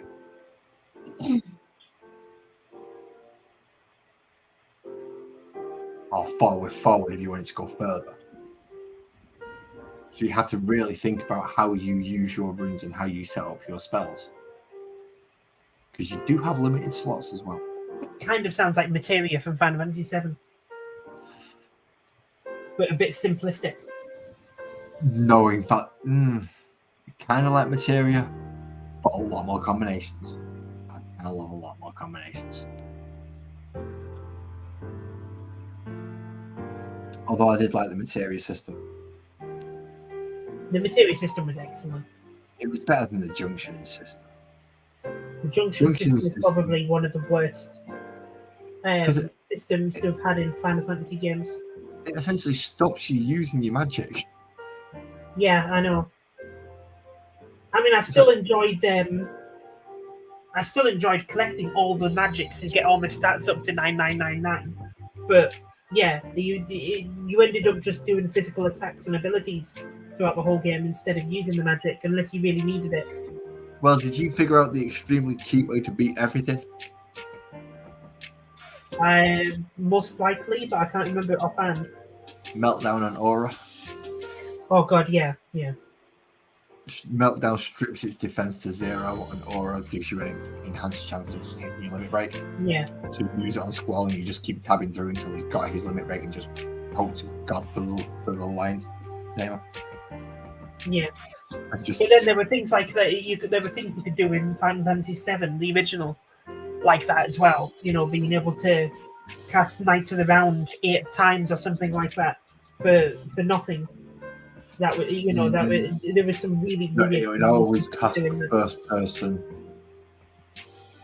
because you had W summon and you'd have to cast it twice. So you cast Knights of the Round twice.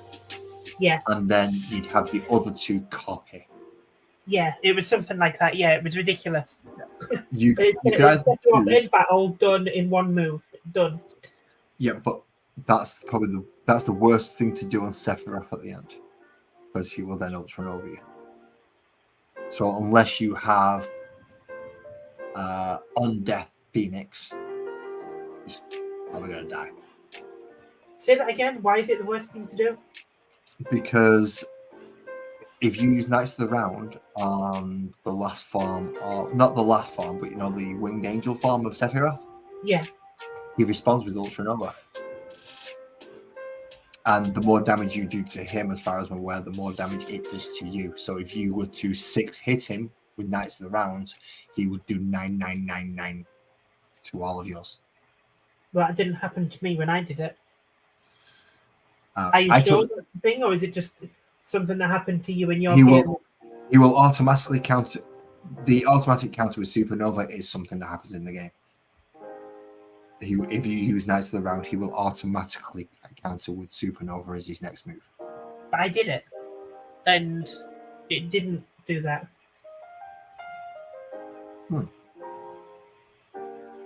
That's odd, because that move is in there for you for when you get that summon, you'll only use it against that summon. That's why I use the other method of Quadra Magic with Bahamut Zero.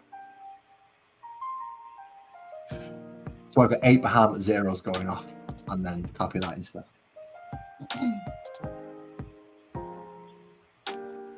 Not quite as strong as the Knights of the Round one, but it certainly does do quite a lot of damage.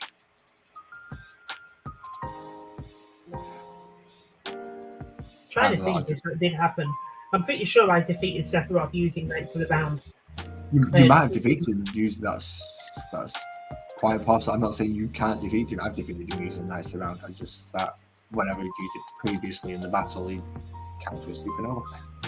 Good night, Graham. You have a good night, mate. And good luck with your next projects and paying electric bill for all those printers. See you, Graham.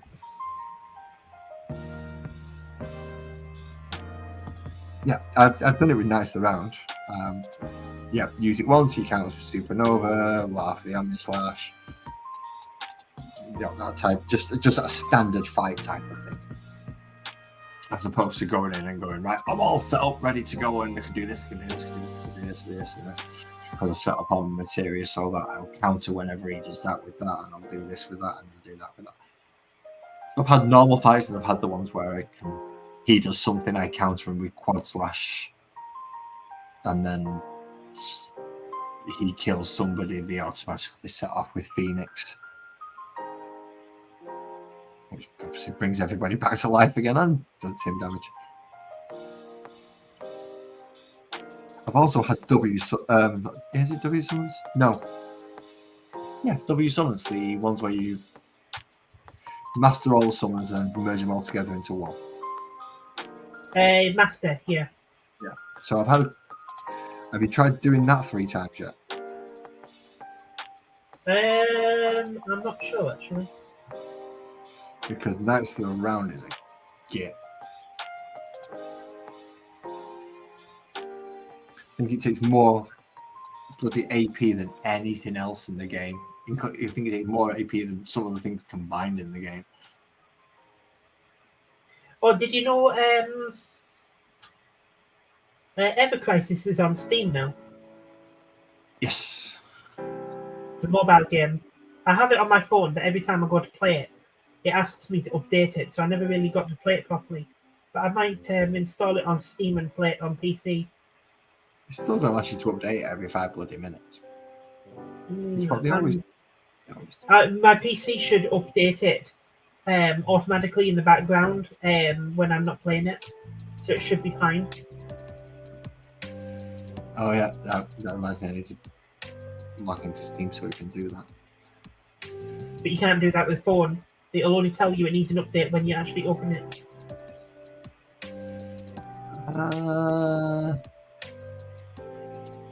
No, I think you can go through Google Play Store or whatever your equivalent is. I think you can go through Google Play Store and update games and update your apps without having to open the app. But that's a faff and a half. Generally, you'll only find out when you go in to actually use the app, because you're not going to go into Google Play Store for anything other than downloading another app. It might do it, but the amount of times that game has to update itself, I'll end up using up all my battery every day and I won't know where it's gone.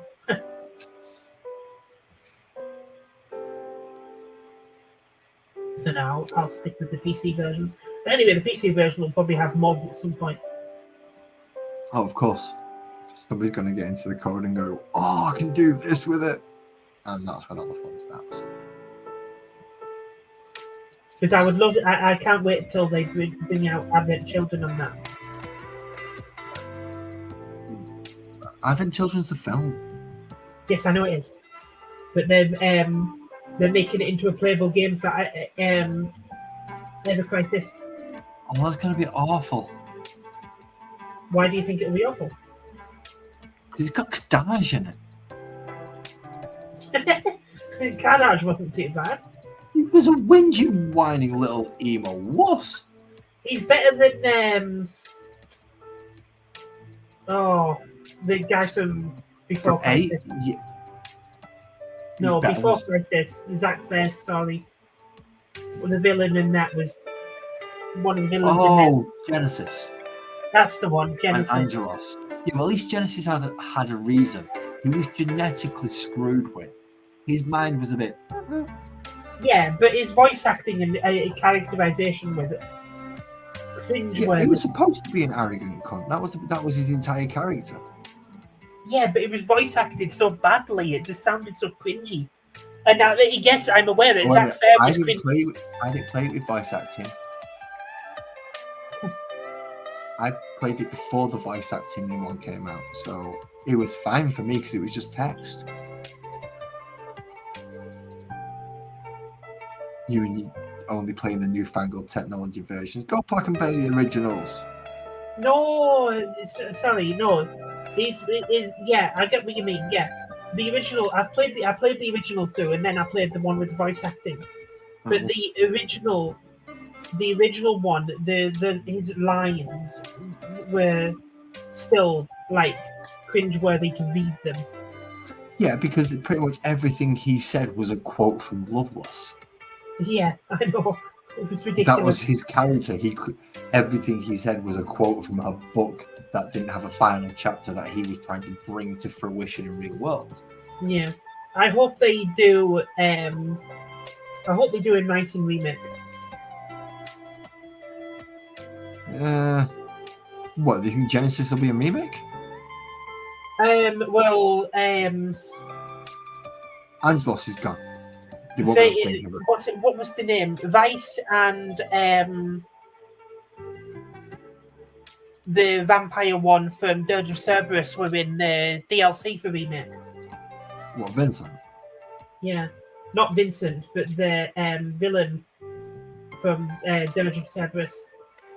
I've not played Dirge of Cerberus. Nero. Vice and Nero were both the villains of Dirge of Cerberus. And don't worry, you're not missing anything. It's probably one of the worst games I've ever played. Yeah, But it the looks. story was interesting. The story was good, but the gameplay was abysmal. But Vice and Nero were the villains in there, and they are in the DLC for remake. So it looks like they're kind of like getting everything that's canon from the original games and putting them in. And I have a feeling that the remake games are also going to include flashbacks to Zack's story. I think they are going to bring back Genesis in some form or another, but not as a main villain, because obviously they can't overshadow Sephiroth. Okay. Right. This is speculation, and solely speculation. Seeing as Sure. you just brought up the fact that Genesis could come back. Do you Maybe not think come back, but it probably But play be a part. flashbacks. will play a Yeah. part and that has an impact? Do you think it will be Genesis that will allow the player to make the choice about Aerith? What do you mean? Well, anyone who's played the original games, and spoiler alert, if you have never played the original Final Fantasy, fuck off, because I'm going to spoil it for you. Aerith dies. She gets stabbed through the womb straight with a 7-foot long katana. Yep. Straight through. Thunk, right through the back. She ain't surviving. She gets kicked off. She gets thrown into a pool to make sure she's dead by a boyfriend who drowns her, essentially, just to make sure. Yeah, pretty much. So, she deaded. She gone. She ain't coming back. Yeah, Now, but she has to. She has to die. pissed off a lot of people in the community when it happened, because it was a really big unexpected thing, because a lot of people liked her as a character.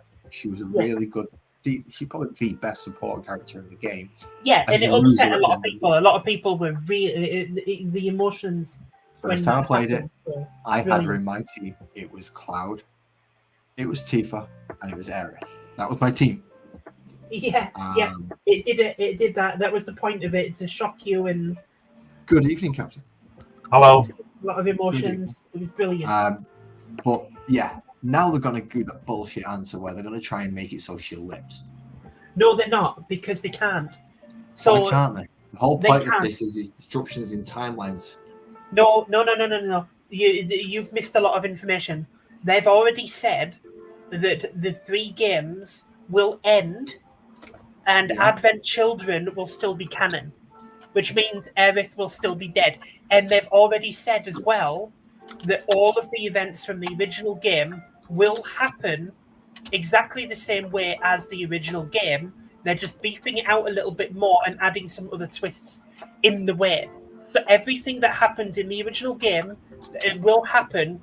Some of it is in a slightly different order because it might make a little bit more sense doing it in a new way, because the location of the Forbidden City never made any sense because it was in a silly place on the map. Little things like that. Forbidden City it was protected. That's why you had to have that heart to get through the forest. But anyway, the point is, they're not changing the story. They're keeping it as it is, but they're adding more to it. And the key point to remember is their intention with Remake is to make you feel the same or similar emotions as you did when you played the original. If they kept everything exactly the same, you wouldn't get that because you know what's coming. So they changed it a little bit, but in the end, it all ends the same way. Now, they So will we're just playing the Aerith. original then. Sorry?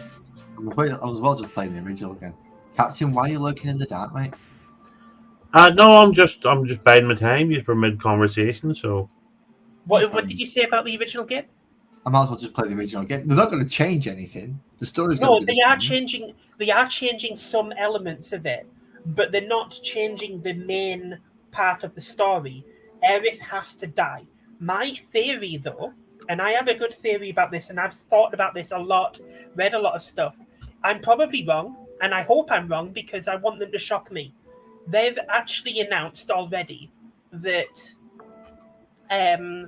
that scene will happen in part 2. They've already said it's going to happen, but they also say we hope you enjoy the twists and turns we have in that scene. So something different is going to happen, but that scene is still going to happen. So my theory is that because we're already seeing parts of the future, like Cloud has glimpsed parts of the future, Aerith clearly knows what's going on in the future. She clearly knows more than he's let off. Sephiroth absolutely 100% knows what's going on because we know he's the Sephiroth after Advent Children. But I think Cloud will start seeing more and more visions of the future. Enough so that he does save Aerith. Now, let me finish. I think he will save Aerith at that point of the game. However, they will realise that in order for Sephiroth to lose, for them to win, Aerith has to die, and then they'll have to go back and actually have her killed anyway. So I think they're going to shock you and make you think, yes, you're going to save her, and then have her die anyway. And then make you do it. Yes. And I think that would be the brilliant ending for part 2. Because we know it's ending at her death. We know that will be the end of Squaresoft. That will be the end of Squaresoft. If they turn around and make all their Final Fantasy people kill off Aerith because they saved her, that's just but it's brilliant. It's absolutely brilliant. It will make people feel the same emotions as what they did when they played the original when that happened. Oh, because certainly be an emotional reaction, okay? Definitely be an emotional reaction. That's my theory. I'm probably wrong. Bear in mind, we're talking about a bunch of weebs, and weebs know how to use the internet better than anyone else. So, good luck, Squaresoft. I hope Sin's wrong for you. Sinscape is wrong. Just for Ah, your see. own benefit. Okay, so what game was this? Final Fantasy 1? 7. Final Fantasy Didn't VII. make the remake. Right. I never played it. Sorry, that's not true. I didn't finish it. I got bored after about 2 or 3 hours. Right. Well, essentially, Which one? in the The game. remake sorry, or the original? Oh, well, whenever one, it was about 20 years ago. original. So, Okay, so the original 7. Yeah. Essentially, one of the main characters dies in it. And the people who Quite play the early game on are in like, the original game, actually, as well. I like that character. So we're discussing about the potential of them not killing off that character in the same way in this game. Yeah, I don't think it'll be done in the same way, but she will be killed off. Yeah, but she's got to be killed off, otherwise it's just Hello, wrong. Ricky. yeah, well, I tried playing it. The mechanics just became dull and repetitive to me. There may have been a good story, I don't know, but I just got bored with it, and it just wasn't for me. I know it's a big in-depth story, but so it's a 20-year-old game, give or take, and they're remaking it for modern audiences. Do either of the two years really think that they're not going to interject modern sensibilities into a game that's 20 plus years old? Of course, yeah, I've already seen the first playthrough. They've, as far as I'm concerned, they've irreparably changed the game. Yeah. They didn't.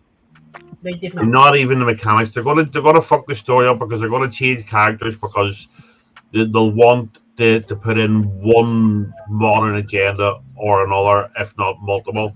And I don't believe they do. I don't believe they're going to do that. Well, they've done it in nearly every other thing they've done in the last 10 years. So any remake, any reboot, anything. So one argument we have against this captain is the fact that it's coming from a Japanese country.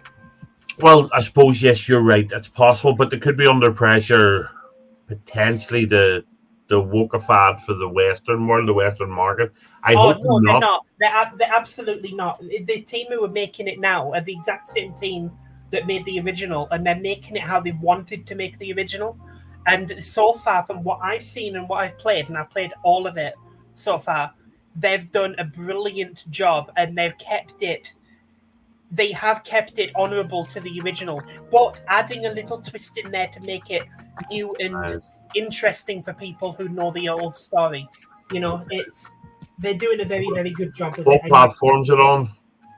It's on the part 1 is on PS4, but the DLC is PS5 only. So I would say PS5. No, it's also on Steam. Yeah, it's on Steam. Oh, as well. so it's a PlayStation game, it's a PC game as well. Yeah, only just though it was a PlayStation exclusive before. Yeah. Because they obviously had the original exclusive. Have I finished my rimming? Not a sentence I'm going to answer. I finished my rimming. Right, let's have a nosy then. So the top sellers. In my opinion, Remake, the part 1 that came out a few years ago, is an excellent game, but it has a lot of flaws in it. There's a lot of parts in it that could be improved, but they are working on those improvements and fixing it for part 2. Like, who's that knobhead on the bike? Huh? In Remake, who's that knobhead on the bike? I don't understand a word you say. The knobhead on the bike. Who is it? Oh, Rush. That's a new character. What's the point in him? At the moment, there's not been much in his story, but based on what little information we have, my theory is he's supposed to introduce the concept to the players about the fact that all members of Soldier have a limited Peggy life. 16. Oh, sorry. Stop it. That's my fault. So am I looking at the right thing? Final Fantasy VII Remake Intergrade? That's the DLC. But you can get that. You can get that, and I think you get the original game with it as well. Yeah, on Steam, that's what the new game's called, because they've already had a Final Fantasy VII Remake on Steam, and it was a HD upgrade for the original game. Okay. So we've already had Peggy 16. So this when they said remake, I was like, well, we've already got it. What are they on about? And then I saw what it was. It's like, oh, so what the name? Well, that's Right, what that so was called. so ours day, so Final Fantasy VII Remake is a bold reimagining of the original Final Fantasy VII, originally released in 1997. Holy fuck! Yeah, I Um, remember it coming out. Developed under the guidance of the original key developers, this critically acclaimed game which mixes traditional command-based combat and real-time action, makes its Steam debut along with the Final Fantasy VII R episode intermission, a new story arc featuring Yuffie Kisaragi. Yep. So let's see what the recommendations are for it. So 60 got that, 12 gig of RAM, got that. GeForce GTX 1080, way beyond that. Is that the recommended? Is the 1080? That's the recommended. Yes, Bear in mind, it came out 3 years ago. I'm 10 off it. Well, that's recommended. So the minimum is a 780. Right, so I'm well above the minimum. Yeah, What you're exactly well above was- the minimum. Captain, And- exactly what was it about the original that you weren't keen on? Just the fact that you had to wait to make an action, and then you make that action, and then you have to wait. No. Bear in mind, it was probably in the previous century when I last played it, but it just the Did you have to put it that way? yeah, because 1987 made me feel old. So It's making me feel old now that you're saying it was a lost century. yeah, It was last you are old though. You are Yeah, old. I was 10 years old when I played it, and I absolutely fell in love with it. Yeah, it was one of the things I just found it dull and repetitive, and just after a while I went. And the irony is, I played it one night. I played it all night, and then turned it off and went to work. I didn't even go to sleep. But when I come home from work that night, I put it on again. I'm going, okay, I'm bored. It took me for about 7 or 8 hours, maybe not 7 or 8, but close to it. And then I was like, yeah. Back when you were young enough to play games all night and then go and do something the next day. It's been a long time since that's been possible, but I don't very long time.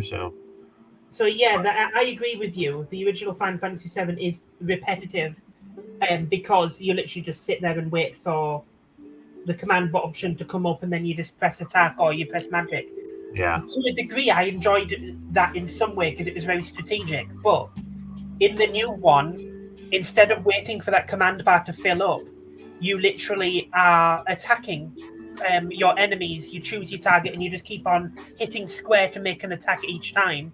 So it's almost like an action game. And then every time you attack, the command bar fills up, and when it fills up, you can then do a special attack like a magic or a special ability that does extreme amounts of damage. Yeah, compared to your normal standard. Yeah. Because It was everyone good. can stand It there was and very mash a good. button and go like that. It was a very good way to keep the game the same as the original, but make it interesting to enough for like the modern gamers which prefer more action-based gaming and stuff like that. What happened there? Something popped. Yeah, me. Okay. Back again. Oh, I've not actually got my phone plugged in. That's why it's popping. I've realised for all this, my phone is actually not being plugged in because I set it up before. Is you something else shared? Yeah. That's that bloody light music in the background. Yeah. Okay. Right. The remakes can be good as long as they don't fuck them up. The remake of Dead Space for the PC was stunning, and they made slight tweaks to it, bits that were just stupid and stupidly difficult in the original. But the game's almost exactly the same. There was just a couple of really shitty, really hard bits in the first one that they've just refined and made it more doable. Still difficult, but doable. But it's such a good remake. It's scary, and if every remake was like that, I wouldn't mind paying for stuff a second time. Yeah, the FF7 remake is, I think it's in that category where it's a very, very good remake. There are things that are different to the original, but they kind of had to make it more in line with modern audiences. Right. And obviously, no one wants to play a game where you're just standing there waiting for the attack button to open up, and then you hit attack once and wait again. No one wants to play a game like that. That's boring. I want to see what happens when you get to Calm. You start the part 2 in Cam. You start we've already part got 2 in Calm. You start part 2 in Cam doing the flashback. The very first part of the game is the flashback. Why? What's wrong with What that? about that an hour and a half of dialogue you had first? Well, that's at the end of part 1. In Calm? Where they sit there and go, why can't you remember this? Why can't you remember that? No, that's what I'm talking about. That's at the very beginning of the game. That's got to be shut down to about 15 minutes, isn't it? No, it's not. If you Kids these days cannot keep their attention. They've already you can actually watch it on YouTube.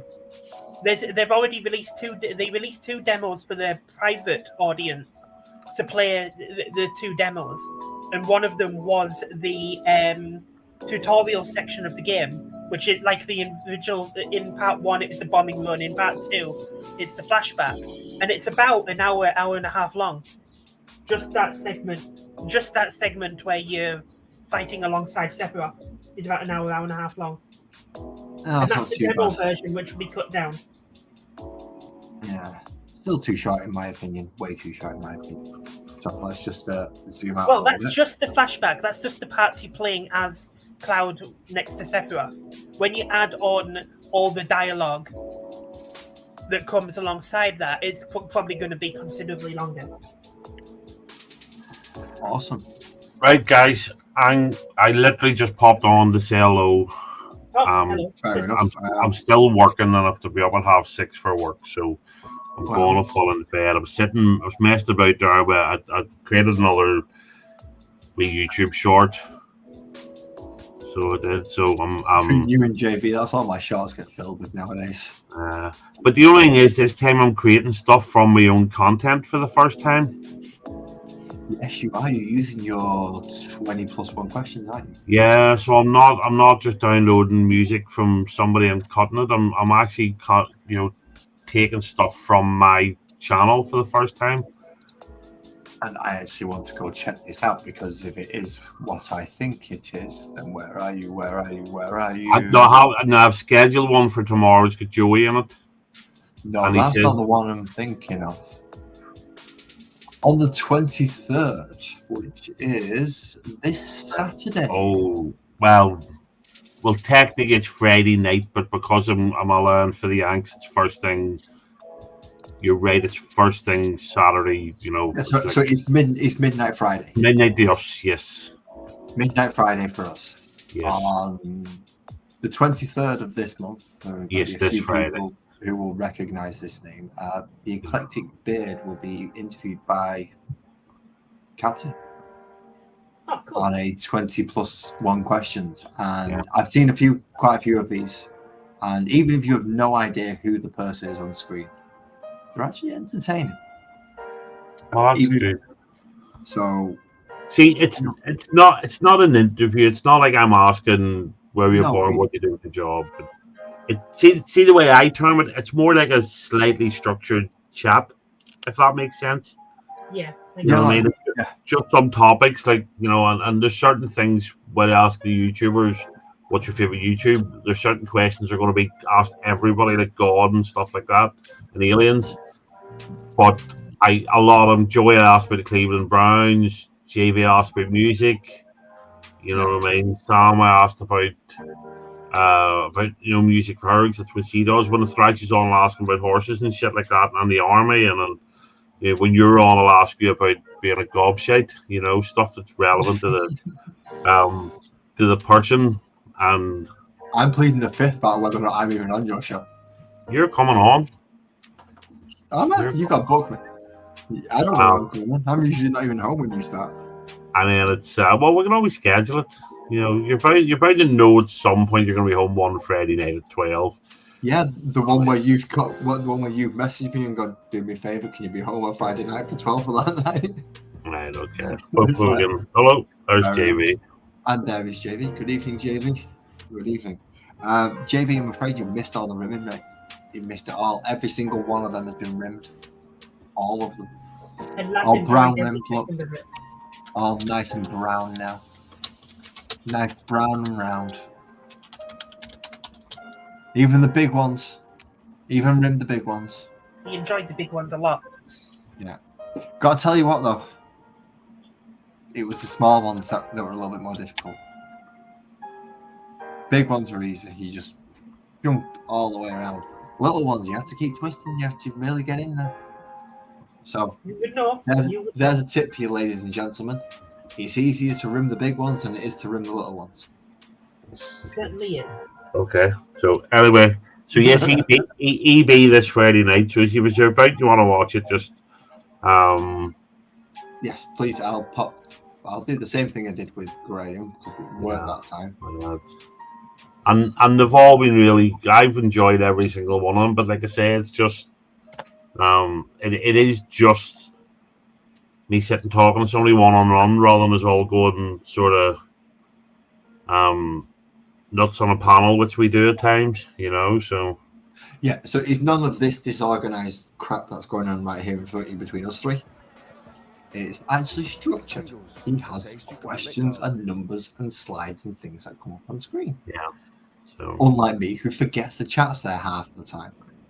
yeah, which is why I come up and I do it. So Half the time, come on. No, I've been all right tonight, actually. I've actually been all right. Because of that, I've only had basing to do. I've not had anything too intricate to. Yeah, it's been quite weird today, actually.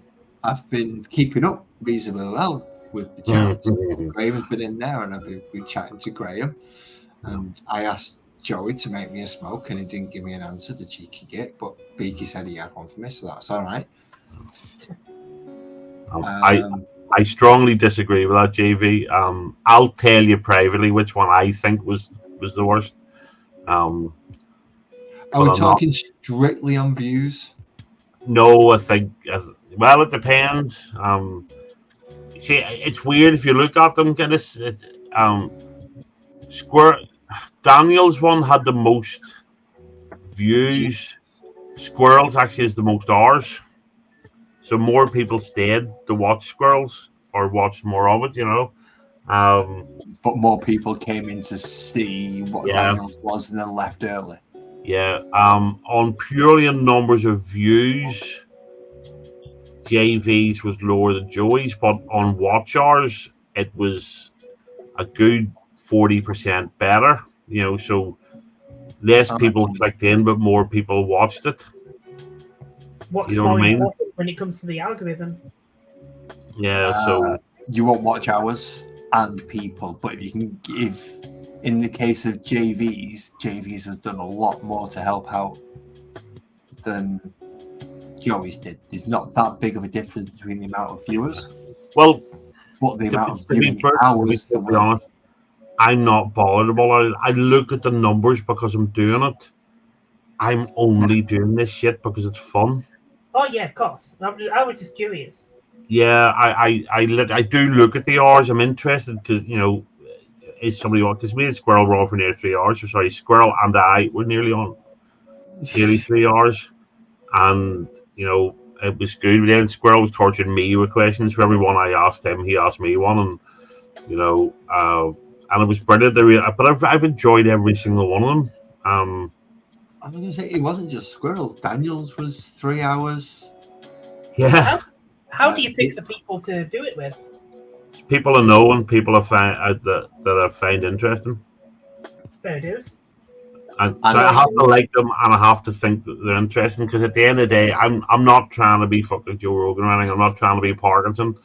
I'm just having it. But to be honest, JV stopped doing Friday nights because he was sick of drunken Englishmen coming up and I was never drunk.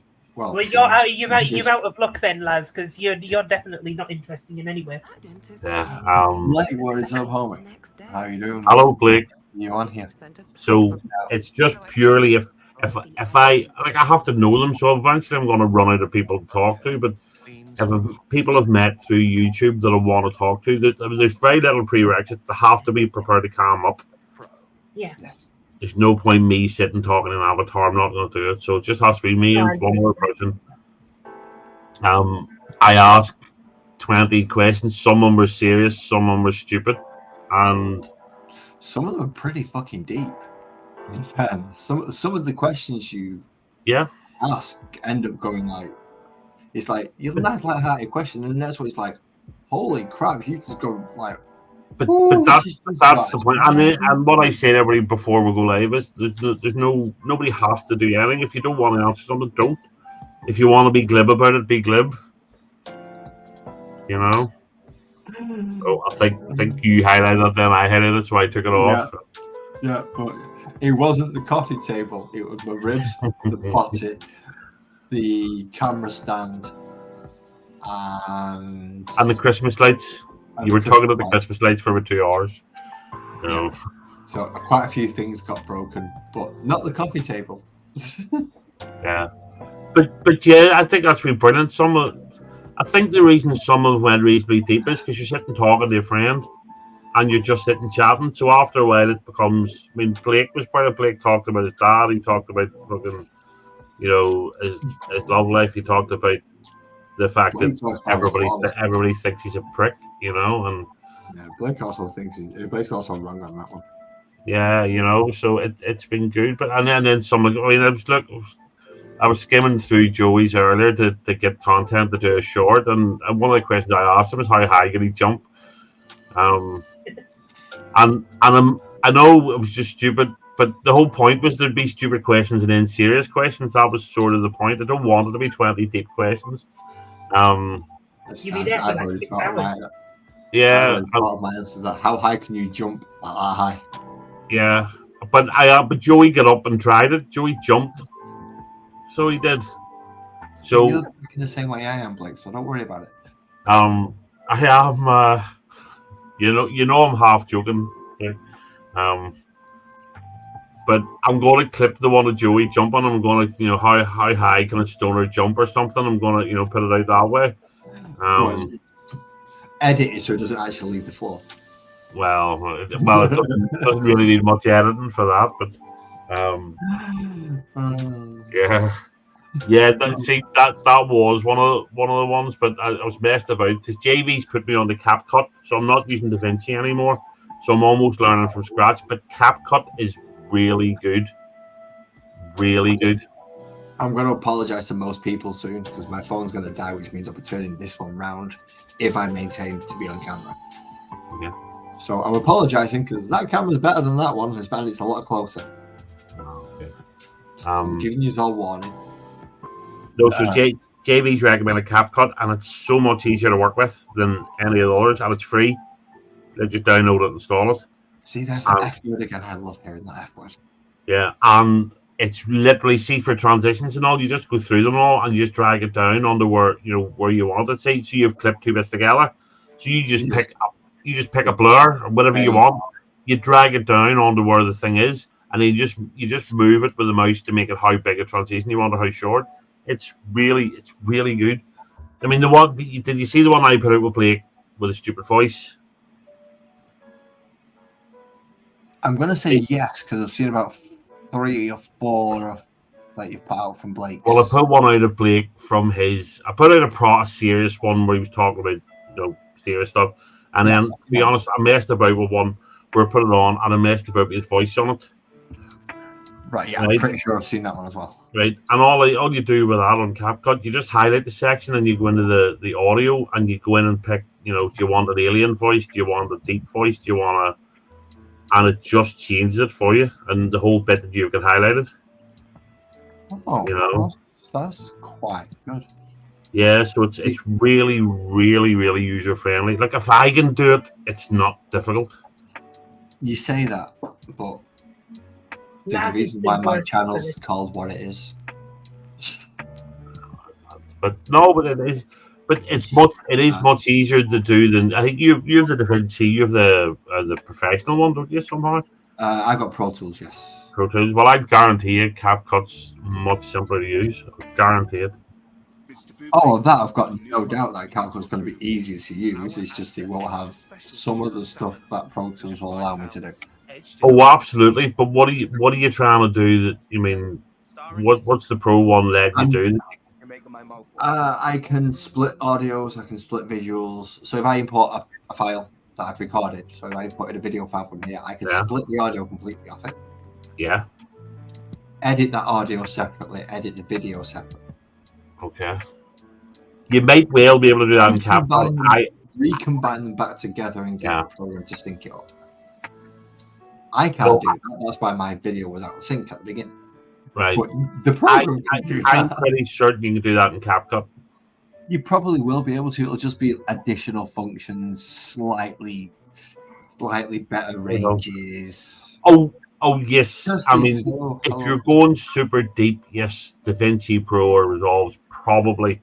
But see, truth be told, and again, if you look at my shorts since I started last week, just clipping my own content, they've just got slightly better and better. The transitions are now in, the background's blurred, the text's in. You can mess with the voices. Tonight, one I've created tonight and scheduled for tomorrow with Joey.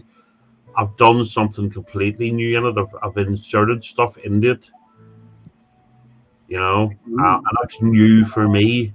So it might be rubbish, it might not work, but it's new for me, So Yeah, but if you can learn something new and go, well, at least I got that bit off. It's like getting the background music to play up in here that I've got. JB told me how to do it last week. It's been bugging me for months on how to do it. I've never been able to do it. JB told me last week, it's like, really, it's that easy. It's that easy just to have a light background music in. Obviously, I've got to listen out for adverts because I despise those buggers. Advertisers should be sat there right next to some of the other people on this planet, ready for that single bullet to pass through them all. Do you want to know the really annoying thing? I could be a good advert jingle writer, and that really pisses me off. Because I don't like people who do adverts. Despicable people. Conning people out of the money. Trying to make them buy stuff they don't need. Anyway, enough of me whinging. It's not like I don't ever do that. What do you mean, enough of you whinging? That'll never happen. That's pretty much all I do is complain. Yes, pretty much. For pointless reasons half the time. Tell you what, you be a 40-year-old bloke and find out that you don't complain at everything. Hold on. I'm about 2.5 weeks away from 50, for fuck's sake. Yeah, but you complain about more stuff than I do. Oh, yeah. I was born complaining. It just gets worse as we get older. We just whinge and complain about more. We don't like this change. We don't like this. We don't like this. But if you don't like it, don't do it. Move away from it. Do something different. We don't. We try to. And then it follows us. Because it's young and it likes doing stuff like that. It likes following things that it irritates. And then we get irritated even more. And then it starts popping up in our YouTube feeds. It's like, I've never watched a thing in my life. Stop. Just because somebody mentioned it walking down the street past you. Don't say it doesn't happen. Your phones aren't listening. We all know they are. Right.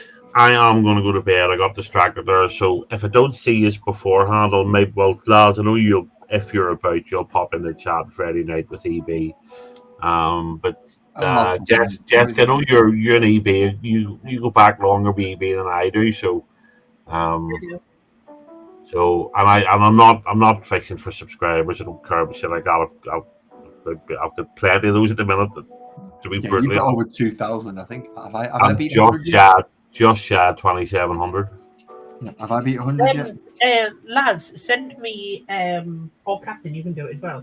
Send me the link to your channel. I've not watched any of your videos yet, and actually I keep meaning to because it does sound interesting to watch you doing the interviews. Well, it's a lot of the people that you would normally get if you was to watch the panel shows.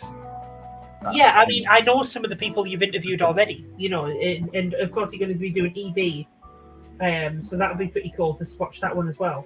Where's have I got that open? No, I can do that for you. Give me a sec. Just let me get Discord up and running. I'll have that done. As I had to put Discord back on when I turned the internet off earlier. Where are we? There we are. And we want that one. Correct. No. Highlight it. Oh, you stupid piece of copy. Thank you. 2 people have messaged me. Why have 2 people messaged me? I don't know. I have to talk like that. and find Jessica and paste. And there we go. Is that in So Discord? Mate? I've sent it as a direct Discord link, yeah.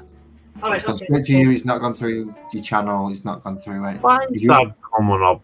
What am I doing wrong? Breathing in and sorry, that was a bit harsh. That sorry.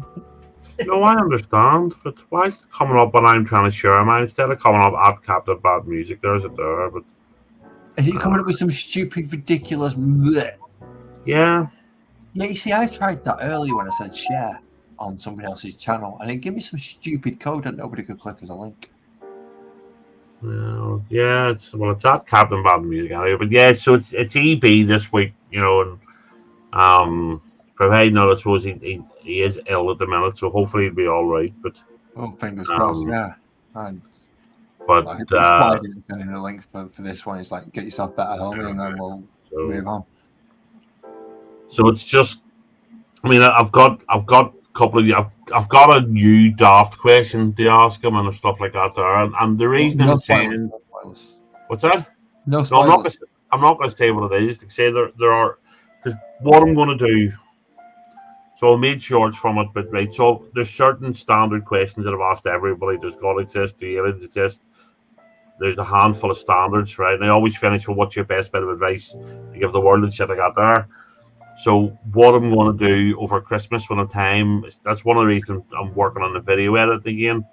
I'm going to create content based on one of the questions at a time. So does God exist? And I'm going to put Squirrel's answer on. I'm going to put JV's answer. I'm going to put, you know, and create a video that way to put out. Ah, That's interesting. So that's why there's essential. I mean, one of my standard questions is: do aliens exist, and have they visited us? So I can clip that at this point 6 or 7, times, and put content out that way. Yeah, you know, that's pretty cool. You could ask them all if you were a Pokemon, which one would it be? half of them would ask, what the fuck's a Pokemon? yeah. But yes, sorry. The reason I'm saying this, so I'm doing it Friday night, 12 o'clock, providing I'm just saying, because you've known EB longer than I have. I always finish providing that there's time. Has anybody any questions? So if people ask questions during the chat, what I do is I mark them for the end. And Sure. so if there is stuff you want to ask EB, which there almost always is, because he's such a big channel. Oh, I've got to say, every time he comes on here, I see an influx of at least 6 people. Right. Okay.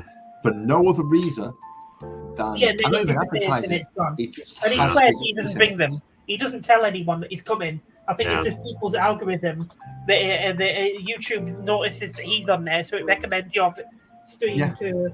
Yeah, where when I joined, you were down to one person watching, and that was me. I was the only one watching this when I joined, but dropped to 6 again, I'm not criticizing the 6 people in there. Thank you all for coming to watch me. But you've all come to watch me now. I've finished. So I'm actually trying to think of stuff to do so I can stay on here so you've got something to watch. I'm doing a necromancer now. So that is the only reason why I'm still sat here, because I actually finished my intended job for tonight. Right. Which was basing all them. Well, I'll tell you something I would suggest. Right. See some of the content you have here. Mm-hmm. Make the odd short and stick it out. It's the bits. I'm not sure which bits to clip. But it's just going to be trial and error. Or look and see what Carl Benjamin puts out, but he does it, or look what somebody else does. Just make it be short. Because see now when you're going to publish a short, you can embed a video in it. See when you're going to publish it, right? Link here and all there. So if you look at mine, there's a wee link when you were watching it, and it'll link you. So if I have Joey Edibles in mine, I've linked to the Joey Edibles interview. Right, so it might be stupid, but it's only a suggestion. It might help drive people to your channel. That's all. So, for instance, when I had that screw up, and you're wondering what screw up, I'm not supposed to be that green. Anyway. That's why my paint blew up all over me. And do we know how to juggle fire? I don't know how to, but if it lands in my hand, I'll certainly give it a try. I'm certainly not holding it. I'm going to be. But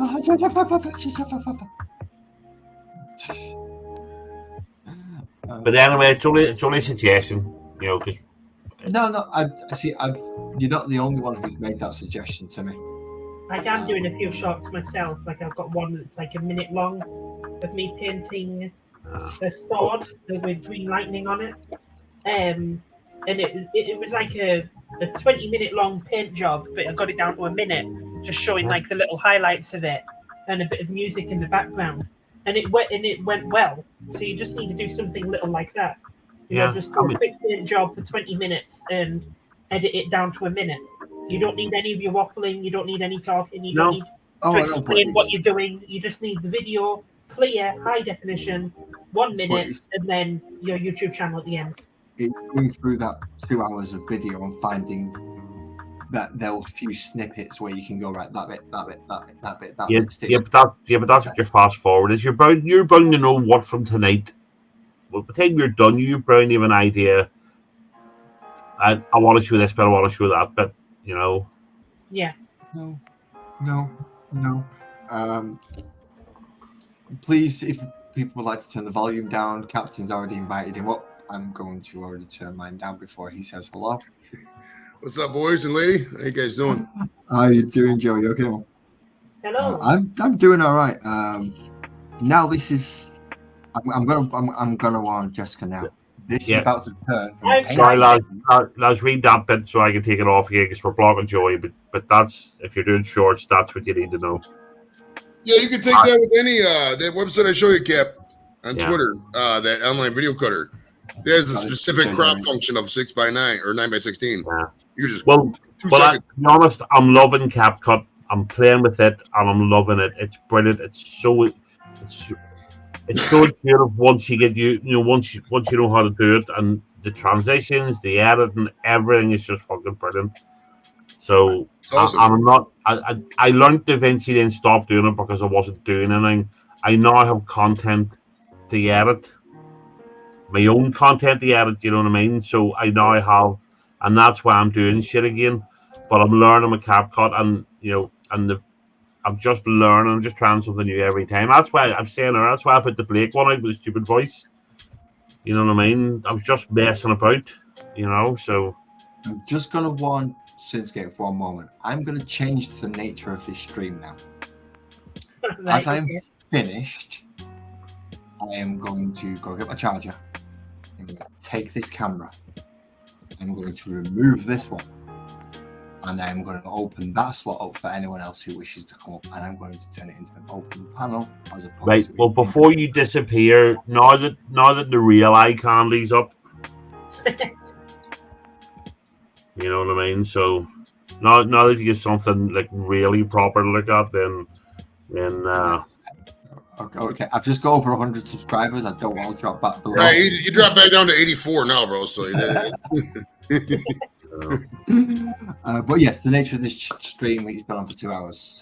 First 2 hours we're painting and basing. The next 2 hours are going to be me getting my charger, doing a lot of DIY stuff to my front door, which people may think is quite dubious because it might look like I'm breaking in. Why can't I get him back down from solo? You got to click my picture again. There you go. Yeah, you put him on the one, the thing on just him. You've got to put us back to the other one again. Right. So so I as usual I come on, say I'm only been here for 10 minutes, and then I'm here way too long. So I need to go to bed. I'm tired. You do that every time. Oh, I'm only going to be here a minute, and you're here an hour. I know. It's not that. Well, I could be antisocial and just ignore you when you're on, but I don't want to do that, So. And then I come on and I got distracted, and so Joey's going to start making sexist comments, and somebody's going to have to be here to moderate. So this Laz just ignores it all and doesn't even pay attention to anything. And I'm about to fuck off upstairs and get my charger, so I'm about to leave you in charge of this rabble while I go and try and relocate. If you want to just close everyone off and leave that up and leave the music playing until I come back. No, wait, if you're only going to be 2 minutes, go and do it, and then I'll stall till you get back, and then I'll go. Excellent. I'll go get my charger back in. Hell yeah. So I got to tell you guys a story. It's story time. Captain knows the story already, but I got to tell it because it's kind of funny. It's a good internet lesson about virality. So there's this kid I know. He's in Jimmy's Boy Scout troop. He's been there for a while. His name's John. And he's a real smart kid, one of the smartest kids I've ever seen. He's applying to Ivy League schools like Yale, Cornell, shit like that. So he posts his live reaction to his Cornell. He's opening his admission letter, and he got rejected on the reaction. He put up all his stats as the thing was going. He put this up on his TikTok. Didn't say nothing about anything. Put it up there, right? Some guy, this Josh, whatever, on here on X and Twitter. Really, really abruptly. Change of plan. I went upstairs, heard Daddy, don't feel well. So, I'm going to end this stream now. Thank you very much for everybody joining. See you all again next week, and I'm going to go sort this out. All right, see you guys. Night, lads. Night, See you lads. everyone. Right, hit the